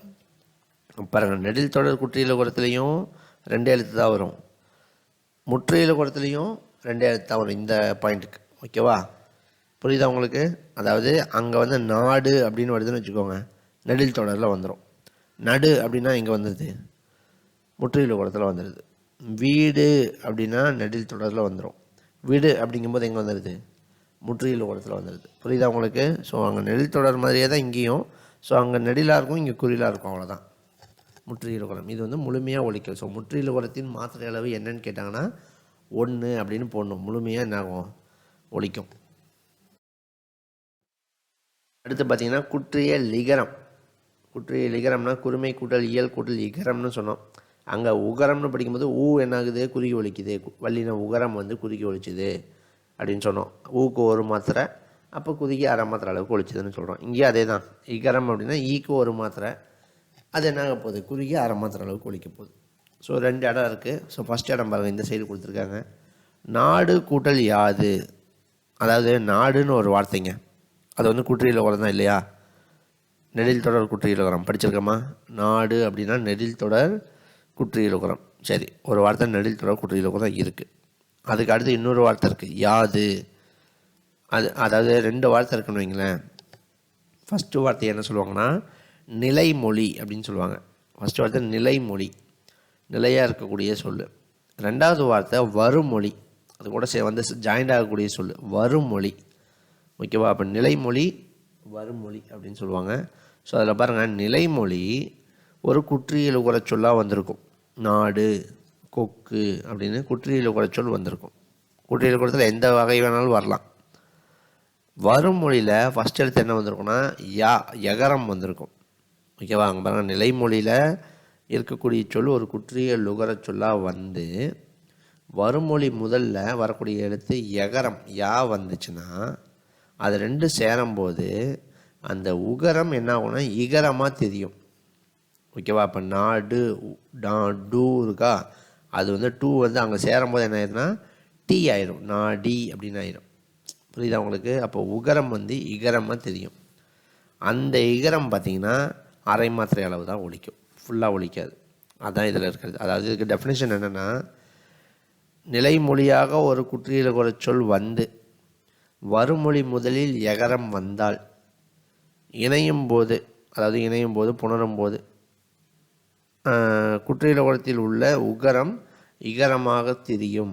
அந்த இகரம் தனக்குரிய ஒரு மாத்திரை அளவிலிருந்து குறுகி அரை மாத்திரை அளவாக ஒலிக்கும்னு கொடுத்துருப்பாங்க. ஸோ அதுதான் இப்போ இவ்வளோ நேரம் நம்ம சொன்னது. ஃபஸ்ட்டு வார்த்தை ஒரு குற்றியல் குல சொல்லாக வரும். செகண்டு வார்த்தை ஒரு எகரம் யாழை ஸ்டார்ட் ஆகிற மாதிரி வார்த்தை வரும். அப்படி வந்து 2ஐயும் ஜாயின் பண்ண சொன்னாங்கன்னா ஜாயிண்ட் ஆகும்போது அந்த டூ அப்படிங்கிறது டீயாக மாறிடும். இங்கே பாருங்கள், கீழே பாருங்கள், கொக்கு அப்படிங்கிறது கொக்கின்னு என்ன ஆயிடுச்சு, கொக்கி அது அப்படின்னு என்னது மாறிடுச்சு. ஓகேவா? ஸோ அப்போ அந்த உகரம் வந்து இகரமாக தெரியும். அந்த ஈ பார்த்திங்கன்னா தனக்குரிய ஒரு மாத்திரை அளவிலிருந்து குறுகி அரை மாத்திரையாக ஒலிக்கும் அப்படின்னு சொல்கிறான். ஸோ ஈஸி தான். ஸோ அங்கே பார்க்கும்போது டெஃபினேஷன் பெருசாக தெரிகிற மாதிரி இருக்கும். டெஃபினேஷன் பார்த்திங்கன்னா நாம் இப்போ சொன்னது தான். நிலைமொழியில் ஒரு குற்றியல் சொல் வந்து வருமொழி முதலில் எகரம் வந்தால் புணரும் போது குற்றியல் குலத்தில் உள்ள உகரம் இகரமாக தெரியும். அந்த இகரம் தனக்குரிய ஒரு மாத்திரை அளவிலிருந்து குறுகி அரை மாத்திரை அளவாக ஒலிக்கும்னு ஒரு 4 லைன் 5 லைன் கொடுத்துருப்பான். ஆனால் ஒன்றும் இல்லை, இதுதான். ஓகேவா? ஸோ தெரிஞ்சுக்கோங்க, 2 சேரும்போது உகரம் வந்து இகரமாக மாறும், அங்கே வந்து மாத்திரை அளவு குறையும் அப்படின்னு தெரிஞ்சுக்கோங்க. ஸோ அடுத்து இந்த சைடு இருக்கிறது பார்த்திங்கன்னா கேன்மியா சென்மியா அந்த மாதிரி வார்த்தை இருக்குது. ஸோ அந்த வார்த்தையில் வரக்கூடிய அந்த இந்த கேன்மியா சென்மியாலாம் என்னென்னா கேட்டாயா சென்றாயா அப்படிங்கிற மாதிரி பொருள் தான். ஸோ சங்க இலக்கியத்தில் தான் பயன்படுத்தியிருக்காங்க. ஸோ இந்த கேன்மியா சென்மியா போன்ற வார்த்தைகளில் வரக்கூடிய அந்த ஈ இருக்கு இல்லையா, அந்த இகரம் வந்து குற்றியல் இகரம், அதாவது அரை மாத்திரை அளவுக்கு தான் என்னது ஒலிக்குன்னு கொடுக்குறான். நீங்கள் அதை மட்டும் தெரிஞ்சுக்கிட்டால் போதும். இதில் மெயினாக நீங்கள் என்ன தெரிஞ்சுக்கணும்னா, இந்த குற்றியல் இகர சொல்ல நம்ம இப்போ நடைமுறையில் பயன்படுத்துகிறதே கிடையாது. நீங்கள் யோசிச்சு பாருங்கள், நாடியாது கொக்கியாது இதுவும் பயன்படுத்துறதில்ல, கேன்மியா சென்மியா போன்ற வார்த்தைகளும் என்ன பண்ணுறதில்ல, பயன்படுத்துறதில்ல. அப்போ தற்கால நடைமுறையில் பயன்படுத்தாத சார்பெழுத்து வகை எதுன்னு கேட்டாங்கன்னா குற்றியல் இகரம் தான். ஸ்கூல் புக்லேயே இருக்குது இந்த பாயிண்ட்டு. ஓகேவா? ஸோ தெரிஞ்சு வச்சுக்கணும். அடுத்தது இன்னும் ஒரு 4 வகை இருக்குங்க. மொத்தம் 6 பார்த்துட்டோம். உயிர்மை, ஆயுதம், உயிரளபடை, ஒற்றளபடை, குற்றியலுகரம், குற்றியலிகரம் பார்த்துட்டோம். இப்போ குறுக்கங்கள், இந்த 4 குறுக்கமும் ஈஸி. இதுவும் என்னென்னா குறுக்கி ஒலிக்கிறது தான். அளபடை மட்டும்தான் நீண்டு ஒலிக்கிறது படிக்க போகிறோம், மற்ற 6மே குறுக்கி ஒலிக்கிறதுன்னு சொல்லிட்டேன். ஸோ இதுவும் பார்த்திங்கன்னா குறுக்கங்கள். ஸோ குறுக்கங்கள் பாருங்கள், இங்கே 4 வகைப்படும். அடுத்ததான் நம்ம பார்க்க போகிறது குறுக்கங்கள். ஸோ 4 வகை குறுக்கங்கள் இருக்குது. ஐகார குறுக்கம், ஔகார குறுக்கம், மகர குறுக்கம், ஆயுத குறுக்கம். ஸோ ஈஸி தான், ஒரு 5 மினிட்ஸில் முடிஞ்சிடும். இன்னும் ஐகார குறுக்கம் அப்படின்னா ஐ அப்படிங்கிற சொல் உங்களுக்கு குறுகி வந்திருந்தால் ஐகார குறுக்கம் அப்படின்னு சொல்லுவாங்க. ஐ அப்படிங்கிற எழுத்து குறுகி ஒலிக்கிறது ஐகார குறுக்கம் சொல்கிறோம். ஸோ ஒன்றும் இல்லைங்க, ஐ அப்படின்னா எத்தனை மாத்திரை, ஐ அப்படிங்கிறது நெடில் எழுத்து சொல்லிட்டேன், 2 மாத்திரை இல்லையா. ஸோ இப்போ ஐகார குறுக்கம் அப்படின்னா அந்த 2 மாத்திரையிலேருந்து குறுகி ஒலிக்க போகுது, அவ்வளோதான். ஸோ அப்போ ஐ வந்து தனித்து இயங்கினால் எத்தனை மாத்திரை அப்படின்னு கேட்டாங்கன்னா 2 மாத்திரை. ஓகேவா? அதே ஐ வந்து சொல்லின் முதல், இடை, இறுதி 3 இடத்துலையுமே வரும். ஸோ 3 இடத்துல வரும்போது ஒவ்வொரு இடத்துலையும் என்னென்ன மாத்திரைன்னு பார்க்க போகிறோம். ஸோ ஐ வந்து சொல்லின் முதல்ல வந்துச்சுன்னா 1.5 மாத்திரை, அரை மாத்திரை குறைஞ்சி 1.5 மாத்திரை ஒலிக்கும். ஐயம், வையம், இந்த மாதிரி 5 இந்த மாதிரி வார்த்தைகளில் ஐ முன்னாடி வருது இல்லையா. இப்போ இதில் வையம்னா வை தானே சார் வருதுன்னு சொல்லக்கூடாது, இவ்வு கூட்டல் ஐ தான் வருது. ஓகேவா. ஸோ இப்போ இந்த ஐ வந்து முன்னாடி வருது அப்படின்னா அது தனக்குரிய 2 மாத்திரை அளவிலிருந்து குறுகி 1.5 மாத்திரையாக ஒலிக்குது. அதே சார் இடையிலையும் இறுதியிலையும் வந்துச்சுன்னா இதில் பாருங்க கலைஞன் ஐ வருது, இறுதியில் பறவை வை அப்படிங்கிற இடத்துல என்ன வருது, ஐ வருது. ஸோ இந்த மாதிரி இடையிலையோ இறுதியிலையோ வந்துருச்சுன்னா அது 1 மாத்திரை அளவுக்கு என்ன ஆகும், ஒலிக்கும் சொல்கிறாங்க. அப்போ 3 பாயிண்ட். ஐ வந்து தனித்து இயங்கினால் 2 மாத்திரை, சொல்லின் முதலில் வந்தால் 1.5 மாத்திரை, இடையிலோ இறுதியிலோ வந்தால் 1 மாத்திரை. ஓகேவா. அவ்வளோதான், இந்த 3 பாயிண்ட் தான். அடுத்து பாருங்கள், ஔகார குறுக்கம். இதுவும் அதே தான். ஔ அப்படின்னா 2 மாத்திரை, சொல்லின் முதல்ல வருது. ஔவையார், ஔடதம், இந்த மாதிரி வௌவால் இந்த மாதிரி சொற்களில் முன்னாடி வருது இல்லையா. முன்னாடி வந்தால் 1.5 மாத்திரை. அந்த ஔங்கிற வரிசை இடையிலோ இறுதியிலையோ இது வரைக்கும் எந்த சொல்லி என்னது வந்ததில்லை, வராது. ஸோ அப்போ இது 2 பாயிண்ட் தான். ஔ தனித்து இயங்கினால் 2 மாத்திரை, முதலில் வந்தால் 1.5 மாத்திரை. இந்த 2 பாயிண்ட்டுமே ஐகார கொடுக்கறதுக்கும் பொருந்தும் இல்லையா. தனித்து இயங்கினால் 2 மாத்திரை, முதலில் வந்தால் 1.5 மாத்திரை. அங்கே என்ன வரும்னா இடையிலோ இறுதியிலோ வந்தால் 1 மாத்திரைன்னு வரும், இங்கே இடையிலோ இறுதியிலோ வராதுன்னு போட போகிறோம். அவ்வளோதான். ஸோ 2க்குமே சின்ன டிஃப்ரென்ஸ் மட்டும்தான். ஸோ அடுத்து மகர குறுக்கம். ஓகேவா. அடுத்தது மகர குறுக்கம். மகரம்னா இம்மு தாங்க. மகரம் அப்படின்னாலே இம்மு அப்படி தான். ஓகேவா. அப்போ அந்த இம்முக்கு எத்தனை மாத்திரை, இம்முனா புள்ளி வச்சு எழுத்துனாலே அரை மாத்திரை தான். அந்த அறையிலேருந்து குறுகி 1/4 மாத்திரையாக ஒலிக்கும். அதுதான் என்னதுன்னா மகர குறுக்கம். அப்புறங்க 1 மாத்திரைனாலே ஒரு சொடக்கு தான். அரை மாத்திரைனா அப்போ சொடக்கு போடுற நேரம் தான், அதாவது அந்த ஸ்டார்ட் பண்ணுற டைம்லேயே சொல்லிடணும். இது 1/4 மாத்திரைனா அப்போ எப்படி எவ்வளோ ரொம்ப மைன்யூட்டாக இருக்கும் இல்லையா. அதாவது உச்சரிக்கிறது தெரியாதுங்கிற அளவுக்கு இருக்கும் மகர குறுக்கம். அதாவது இம் அப்படிங்கிற எழுத்து தான் மகர குறுக்கம்னு எழுதுறீங்கன்னா பக்கத்தில் ப்ராக்கெட்டில் இம்முன்னு எழுதுங்க. ஸோ இம்மை தான் சொல்கிறாங்க, மா சொல்கிறாங்கன்னு நினச்சிக்காதீங்க, இம்மு தான். ஸோ இம்மு வந்து அரை மாத்திரை அப்படின்னா குறுகி அது 1/4 மாத்திரை அளவுக்கு என்ன ஆக போகுது, ஒலிக்க போகுது. ஸோ 2 இடத்துல அந்த மாதிரி ஒலிக்கும். எங்கெங்கே அப்படின்னா ஃபஸ்ட்டு பாருங்கள், வகரத்தின் முன் வரும் மகரம் கொடுக்குறாங்க. அதாவது ஒன்றும் இல்லைங்க, 2 வார்த்தை இருக்குது கீழே பாருங்கள். வலம் வந்தான் அப்படின்னு இருக்கா. ஸோ அதில் பாருங்கள் இந்த 2வது வார்த்தையை பாருங்கள், வந்தான், வா வந்திருக்கா. ஸோ அந்த வா வருது அப்படின்னா அதுக்கு முன்னாடி வரக்கூடிய இம்மு, வகரத்தின் முன் வரும் மகரம் கொடுத்துருக்காங்களா. ஸோ வலம் வந்தான் கொடுக்குறாங்க, அதில் வா இருக்குது, அதுக்கு முன்னாடி எழுத்து என்னவா இருக்குது, இம்மு இருக்குது. இப்படி வரக்கூடிய இடத்துல வா வரக்கூடிய இடத்துல என்ன ஆகுனா அரை மாத்திரைலேருந்து குறுகி 1/4 மாத்திரையாக ஒலிக்கும் கொடுக்குறாங்க. மற்றபடி ஒன்றும் இல்லை. 2 வார்த்தை இருக்குது, 2வது வார்த்தையில் ஃபஸ்ட்டு வா வருது அப்படின்னா முதல் வார்த்தையில் இம்மு லாஸ்ட்டாக வந்திருக்குன்னா அது வந்து 1/4 மாத்திரையில் தான் ஒலிக்கும். ஓகேவா. அடுத்து பாருங்கள், இந்த சைடு இன்னு அப்படிங்கிற மெய்யெழுத்துக்கு பின்வரும் மகரம். இது பார்த்திங்கன்னா இப்போ வந்து நம்ம போலும் மருளும் அப்படின்னு சொல்கிறோம் இல்லையா, அதுதான் சங்க இலக்கியத்தில் போன் மருண் அப்படின்றது இருக்குது. இப்போ போலும் அதாவது அவ்வாறு நடந்திருக்கும் போலும் சொல்கிறோமா, அப்படி நடந்திருக்க மாட்டேங்குது அப்படின்ட்டு, அதுதான் அந்த போலும் அப்படிங்கிறது கொஞ்ச காலத்துக்கு முன்னாடி எப்படி இருந்துச்சுன்னா போல்ம் அப்படின்னு இருந்துச்சு. அது சங்க இலக்கியத்தில் எடுத்து பார்த்தா எப்படி இருக்குது, போன் அப்படின்ட்டு. இப்போ பாருங்கள், இந்த போன் மருண் நான் சொல்லும் போது இம்மு சொல்கிற மாதிரி இருக்காது, போன் மருண் சொல்கிற மாதிரி தான் இருக்கும். போன் மருண் அப்படின்னு சொல்லும்போது அந்த இன்னும் அந்த இம்மு சொல்கிற மாதிரியே இருக்காது, இன்னோட முடிகிற மாதிரி தான் இருக்கும். இப்படி இந்த இந்த 2 எழுத்துக்கு அப்புறம் இம்மு வந்தால் அங்கே அதோடைய மாத்திரை அளவு என்ன ஆகுது, குறையுது, 1/4 மாத்திரை தான் இருக்குதுன்னு சொல்கிறாங்க. ஓகேவா. லாஸ்ட்டு வகை ஆயுத குறுக்கம். ஆயுத எழுத்துக்கு உங்களுக்கு தெரியும் அரை மாத்திரை தான். ஸோ குறுகி ஒலிக்க போகுது, 1/4 மாத்திரை அளவுக்கு என்னது ஒலிக்க போகுது. எந்தெந்த இடத்துல, ஸோ 2 இடம் இருக்குங்க இங்கே பாருங்கள். ஃபஸ்ட்டு இதுவும் 2வது இதுவும் பாருங்கள். ஃபஸ்ட்டு வார்த்தையை பாருங்கள், இந்த சைடு அல், இந்த சைடு முள் இல்லையா. நிலைமொழியில் பார்த்திங்கன்னா இங்கே அல் இருக்குது, அங்கே முள் இருக்குது. வருமொழியில் பாருங்கள், இங்கே திணை, அங்கே தீது, மொத்தத்தில் தகர வரிசை. வருமொழியில் என்ன வந்திருக்கு? தா வந்திருக்கு. ஃபஸ்ட் எழுத்து என்ன வந்திருக்கு? தா வரிசை வந்திருக்கு. அது மெயின். ஸோ வருமொழியில் தா வரணும். ஓகே. ஸோ அப்போ இங்கே பாருங்கள், அல் கூட்டல் திணை என்ன ஆகுது? அக்ரிணை, அந்த அக்கு வந்துருச்சு. முள் கூட்டல் தீது என்ன ஆகுது? முக்டீது, அந்த அக்கு வந்துருச்சு. லாஸ்ட்டாக கீழே இருக்குது பாருங்கள், அக்ரிணை முக்டீதுன்னு. ஸோ அப்போ வருமொழி நிலைமொழியில் லாஸ்ட்டில் இல்லு, இந்த பள்ளி செவத்தில் ஊடுற பள்ளி இருக்கா, அந்த பள்ளிக்கு வர இல்லு பார்த்திங்கன்னா அல் திணையில் வருது இல்லையா? ஸோ அந்த இல்லு வந்துச்சுன்னா கீழே என்னவா மாறும்னா அக்ரிணையில் அந்த தா பார்த்துங்க என்னவாயிருக்கு? ரா ஆயிருக்கு இல்லையா? அக்ரிணை அப்படின்னு ரா ஆயிருக்கு. அதே பாருங்கள் இந்த சைடு பாருங்கள், முள் கூடல் தீது, இந்த இல்லு முள்ளில் வர இல்ல பார்த்திங்கன்னா அந்த இல் வந்துச்சுன்னா அந்த தகரம் என்ன ஆயிரும்? டாவாயிரும். டா, அதாவது பாருங்கள் தீதுங்கிறது டீதுன்னு ஆயிடுச்சு பாருங்கள். ஓகேவா? இந்த ரெண்டு சேஞ்ச் தான் ஆகும். என்னென்னா ஒன்றும் இல்லை, இதுக்கு டெஃபினேஷன் சொல்கிறேன் பாருங்கள்.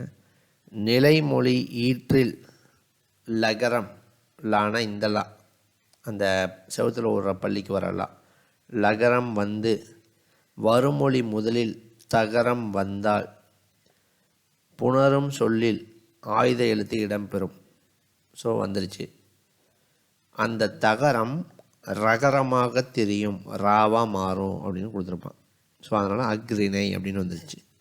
இதில் பார்த்திங்கன்னா என்னது? அப்படியே நிலைமொழி ஈட்டில் லகரம் வந்துன்னு இந்த இல்லு கொடுத்துட்டாங்கன்னா வருமொழி முதலில் வரும் தகரம் டகரமாக தெரியும், டாவாக தெரியும் அப்படின்னு சொல்லி என்ன பண்ணுவாங்க? கொடுத்துருப்பாங்க. ஸோ அல் கூடல் திணைனா அக்ரிணை, முள் கூட்டல் தீது முக்டீது இப்படி உருவாகுது. இந்த சொல்லில் ஆயுதத்து வருது பார்த்திங்களா? அந்த ஆயுதத்து தனக்குரிய அரை மாத்திரையிலேருந்து குறுக்கி கால் மாத்திரையாக ஒழிக்கும் அப்படிங்கிறது தான் எனது சொன்ன பாயிண்ட். ஓகேவா? ஸோ அவ்வளோதான். ஸோ எழுத்து இலக்கணம் ஃபுல்லாக பார்த்தாச்சு. ஒன்றும் இல்லைங்க, எழுத்துனா என்னென்னு பார்த்தோம். அது முதலெழுத்து சார்பெழுத்து 2 வகை. ஸோ முதலெழுத்துனா உயிர்மையும் இணைந்தது என்னது? முதலெழுத்து. சார்பெழுத்து 10 வகைப்படும். உயிர்மை, ஆயுதம், உயிரளபடை, ஒற்றளபடை, குற்றியலுகரம், குற்றியலிகரம், ஐகார குறுக்கம், ஔகார குறுக்கம், மகர குறுக்கம், ஆயுத குறுக்கம் பார்த்தோம். ஸோ அந்த அளபடையிலேருந்து நமக்கு என்ன ஆகுதுன்னா மாத்திரை அளவு மாறுபட்டுக்கிட்டே வருது இல்லையா? ஸோ உயிரளபடை அப்படின்னா 2 மாத்திரையிலேருந்து கூடி 3 மாத்திரையாக ஒழிக்கிறது. ஒற்றளபடை அப்படின்னா அரை மாத்திரையிலேருந்து நீண்டு 1 மாத்திரையாக ஒழிக்கிறது. அதுக்கடுத்து எல்லாம் குறுக்கம்தான். குற்றியலுகரம், குற்றியலிகரம்னாலே 1 மாத்திரையிலேருந்து குறுகி அரை மாத்திரையாக ஒழிக்கிறது. அடுத்து ஐகார குறுக்கம், ஔகார குறுக்கத்துக்கு ஐகார குறுக்கத்துக்கு தனித்து வந்தால் 2, சொல்லின் முதலில் வந்தால் 1, இடையில இறுதியில் வந்தால் 1. ஔகார குறுக்கத்துக்கு தனித்து வந்தால் 2, சொல்லின் முதலில் வந்தால் 1, இடையில இறுதியில் வராது. ஸோ அதுக்கடுத்த ரெண்டுமே மகர குறுக்கம், ஆயுத குறுக்கம் ரெண்டுமே புள்ளி வச்சு எழுத்து, ரெண்டுமே அரை மாத்திரை தான். அதிலிருந்து குறுக்கி கால் மாத்திரை அளவாக என்ன ஆக போகுது? ஒழிக்குது. எந்தெந்த இடங்கள் அப்படின்னு நம்ம பார்த்துருக்கோம். ஸோ அவ்வளோதான். இது பார்த்தா போதும் ஜென்ரலாக. ஸோ நம்ம இதில் உயிரளபடை பார்க்கும்போது நம்ம அந்த கெடுப்பதும் ஓதல் அதெல்லாம் நமக்கு இலக்கணம் பார்க்கும்போது தெளிவாக புரியுன்னு சொன்னோம்.